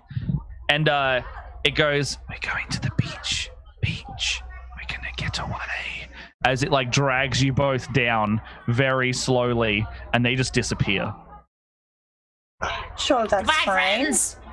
Yes, that's not unusual at all, apparently, It's for just them. like making this weird low hum, like all the way down until they're gone, and then it just goes, and then it's gone. Now let's go have a talk to Zorkus about his future plans. I couldn't control the power, but it's not my fault. It's bad. That doesn't matter. You tried to kill all of us. You just straight up did that. No, I didn't want to kill anyone. I just wanted to protect the. You put so many images in my brain. It was not, I mean, it was mostly his fault, but not all his fault. I mean, the orb has lots of power and stuff, which is why you should not play with such things. And Okay. we don't want to just be giving them all away. Okay. Well, Zorkus, I think we still have. Is the angel still there? Yeah, he's like, yeah. I can take this away and put him in prison or something if you want. No. If okay. you give him absolution, he can confess again, like we were talking. Oh, yeah, and then everything will be fine, right? And, Yeah, no. and, Yeah. and if he doesn't confess, then we can get our troll friend to Klungo to. Oh to yes, help. I am also yeah. still here. I forgot that I existed for a bit. I was in the cape and the robe for just too long, so I am definitely here. You want me to smash him? We'll hold off until we see whether Okay. he's So he points Cass points the staff down at Zorkus and gives you like a divine absolution. You can lie. you can confess or do what you need. Well, we'll Okay. know. Well, nobody can read my thoughts, so I'm going to say. Well, he that thinks he can. I'm going to explain that it was absolutely the orb controlling me, and it was not my intention to do any harm. Ah, cool. Oh, wait, look, he checks out, man. He's I can't get a read on anything. He seems to be telling the truth, and I have, that angel brain. So I would say that my word is also absolute. So, no, he's good. He don't throw him off. For me, is it good enough for you two? Certainly, it wouldn't Hey, be any. Naxuli, you haven't Yeah, got to stab anyone yet. You wanna? I mean, I'm more than happy to stab him if we don't believe him. I mean, So, Mr. Angel Man, are you convinced that this is... I'm pretty convinced. I actually haven't got anything just to say with him. I think he's all good. I saw a bit of like he kind of opened his mind up to me, and then it was all gravy, baby. And His brain was gravy. Yeah, it was like potato and gravy. It was kind of nice swimming through it a little bit. It was warm. I don't like that. Well, no, it felt like warm, like comforting warm. Anyway, what I'm yes, saying is okay. TLDR, baby. It's all good. So I do not need to stab him yet, but I will keep my eye on him. look, If I need to stab later, I will stab later. Absolutely stab him if you want. That's not my prerogative. I'm just telling you, he's telling the truth. And also, the little man who flew away on the dragon, we tried to kill him. He did not die. Is there a way you can find him and perhaps, Why is he like a bad guy? I feel like him with that orb, but not a good combination. Okay. Yeah, no, I'll go have a look for him, and he just like goes up and just goes and like in the direction of Belvic. Well, this has all turned out very well. I'm sure Erebus will come to his own senses and pay us all the money that we need. Although there's only... I want a higher allowance after this. Well, the gold dragon's still here, isn't he? Yeah. Yes. And me, I'm Klungo. I'm also here. There are so many NPCs that I have forgotten, and we have so many to wrap up. These are strings. Ain't no strings on me. What you want to do with Erebus now? That's the little kobold ones are going to take the orbs. They live, I guess. I'll keep his secrets. Erebus, or? Yes. I can't do anything about the two kobolds taking the orbs. I don't know where they went. I think they were muttering something about the beach. I will go to the beach. And it just like launches. And it starts flying in the direction of the nearest ocean. Oh, okay. I wonder if Erebus has some way of telling or determining where these orbs may be. If he controls them and all that sort of bodies them. But you forget that he also has a very powerful sword, apparently. Possibly mysteries for another time, because we are almost out of it ourselves. So, go on, Scarlett. Before the angel went, did he have any pockets? The angel? You know what? Yes, let's say yes. Let's rob an angel. That's the best thing out of the last bit of the session. Okay. What'd you get? That was a 17 plus 9. Whoa! 26? Yes. Oh my gosh. What do you want? Like, what do you want off the angel? Like, I don't like. That's just a roll, man. At this point, what do you want? Like, what are you searching for? Are you looking for like, anything looking valuable? Yeah. Anything valuable? Yeah. I can't even think what okay, in the chat or one of you guys, I can't even think what magic item or like fantastic thing an angel would have on them, because it's now in possession of Magpie is now in possession of it. Like that's just straight up what happens. And I'm spent on this one because I can't rack my brain to think of what we can have. Amulet of the Devout. That is good enough. You get whatever an Amulet of the Devout is, because I'm going to look this up now on D&D Beyond. If anyone can anyone tell me what that is? Because I have no idea. I can find it. I would also be happy to steal his clothes straight off him. Let's say you take his like belt sash, and as he's flying up, his pants fall down. And you basically get like this nice angel sash. But that is going to be where we finish up for the day. And we're going to do that giveaway pretty soon after. But before we get into that, I'll just do like a little wrap up with everyone. So going around the table once again, thank you so much for playing, everyone. I've had a great time. I hope you all have too. Alex/Zorkus, where can we find you? If you want to promote anything, you don't have to. I'm here in New Zealand. I don't have anything to promote, so I'm just playing. I'm just an enthusiast. No worries. Well, thank you so much for donating and coming on for the auction and everything. You're welcome. It's been a lot of fun. Lindsay. All right. Hi, guys. Lindsay Rousseau. You can find me on all the social medias at Lindsay Rousseau. You can also check out my weekly geek talk show, The Rollout, live on YouTube every Friday at noon Pacific. And stay tuned for a new Dragonlance podcast coming out from Lawful Stupid RPG, which I will also be a part of. So, yeah. Nice. All right. Chris/Snap. Hey Chaos Chris. I survived the snap, which was quite amazing given dragons, demons, devils, priests, and small onesies as far as I can work out. Thank you to everyone that's donated here. $541 in this session alone. So that's absolutely amazing. Wow. Brilliant charity.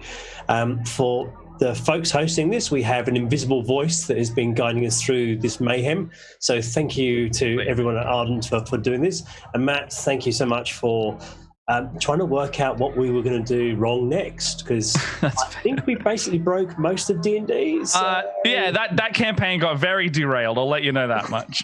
It's fine. All the rest of those wonderful players, it's been an absolute joy playing with you folks in chat. You're all absolute monsters. Keep doing it. All right. Josh/Rust. Yeah, my name is Josh. I am a freelance tabletop game designer. I'm a variety streamer on my own Twitch channel, and as I mentioned earlier, I am the assistant director of ambassadors at Jasper's Game Day. So once more, just on behalf of the folks at Jasper's, thank you so much for everyone who's involved with this. We've already made it a quarter of the way to our goal, and this is just day one. So, let's keep donating, and let's keep raising money for a good cause. If you want to check me out, I've got a bunch of stuff going on. You can follow me on all the social media platforms at Joshua M. Simons. It's below my name right here. But I've got a D&D live play show coming back on the Rock Punch ATL Twitch channel on Fridays in the near future. And Twitter is where you can hear all about what I've got going on. Amazing.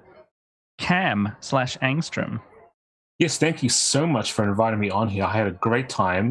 Didn't make a single attack roll on purpose, which was awesome. Really living up to my name as a just a passive aggressive kind of Kiwi, like in the stands. I love it though. You can find me on the Twitters at BoyMonster, one word, and you can also see me, I think, this coming Friday at 4 p.m. Pacific time. I'll be running Tales of Zadia, a new RPG that we're coming out with, which is based on the Dragon Prince TV show on Netflix. It's so cool. I love that show. Yes. It's so cool. I've met you, and you can find more about that at talesofzadia.com, I believe it is, and you can go there and check it out, sign up, and do all that kind of cool things. I have much appreciated this entire cast. I think you've all been funny and hilarious, and clearly masters of D&D lore. And Matt, thanks for guiding us through this complete utter shambles. It's honestly my pleasure. It's been so fun. But Scarlet/Magpie. How you doing? Hello. I must apologize for how much chaos I ended up causing and all the derailment. I did not expect it to get quite so chaotic, but I had a great time, and all the players here are just phenomenal. I am Scarlet Moth. You can find me on Twitter at that Scarlet Moth, because someone took just Scarlet Moth on Twitter. Or you can find me on Instagram at Scarlet Moth. I am an artist, a cosplayer, prop maker, D&D lover, all of that. I am running and playing in a few other games for Jasper's Game Week on Wednesday night at 7 p.m. Australian Eastern Standard Time. I will be running a group through Barovia for Strahd's birthday party. So please come and watch that if you want some very silly Barovian vampire action. And on Thursday night, 7 p.m. AST, I am playing in Zach from I Speak Giants, Jasper's game. So both of those are going to be really good. I believe Zach's game, we don't have any clerics either. So, yeah, we had an oops all no healers moment today. And turns out we didn't need them. Yay! Yeah. Yay! Down one potion. Who needs a healer when you can control a dragon? Pretty much, right? Who needs a potion when you can just steal stuff? Yeah. Awesome. I've been Matt Brown. I DM and host over at Split the Party. You can find us at youtube.com/splittheparty. We're also setting up a painting stream and a breakfast show TTRPG stream, hopefully airing maybe as early as like next week. We're going to do a lot of painting minis, learning minis with a pro painter co-host of mine. Leia is lovely. I'm also hosting another D&D game on this Saturday at, I think it's 3 o'clock, Australian Eastern Standard Time. Other than that, please hit us up, twitch.tv/splitthepartytv or youtube.com/splittheparty. I've had a great time today, guys. Everyone involved. Thank you so much, Jasper, for letting me even unleash this brand of chaos on here. And thank you. Yeah. Thank you to everyone for donating. Yes, thank you so much for the donations. It's been amazing. You guys are great. So Yeah. good. All right. Have a good one, guys. Bye. Bye.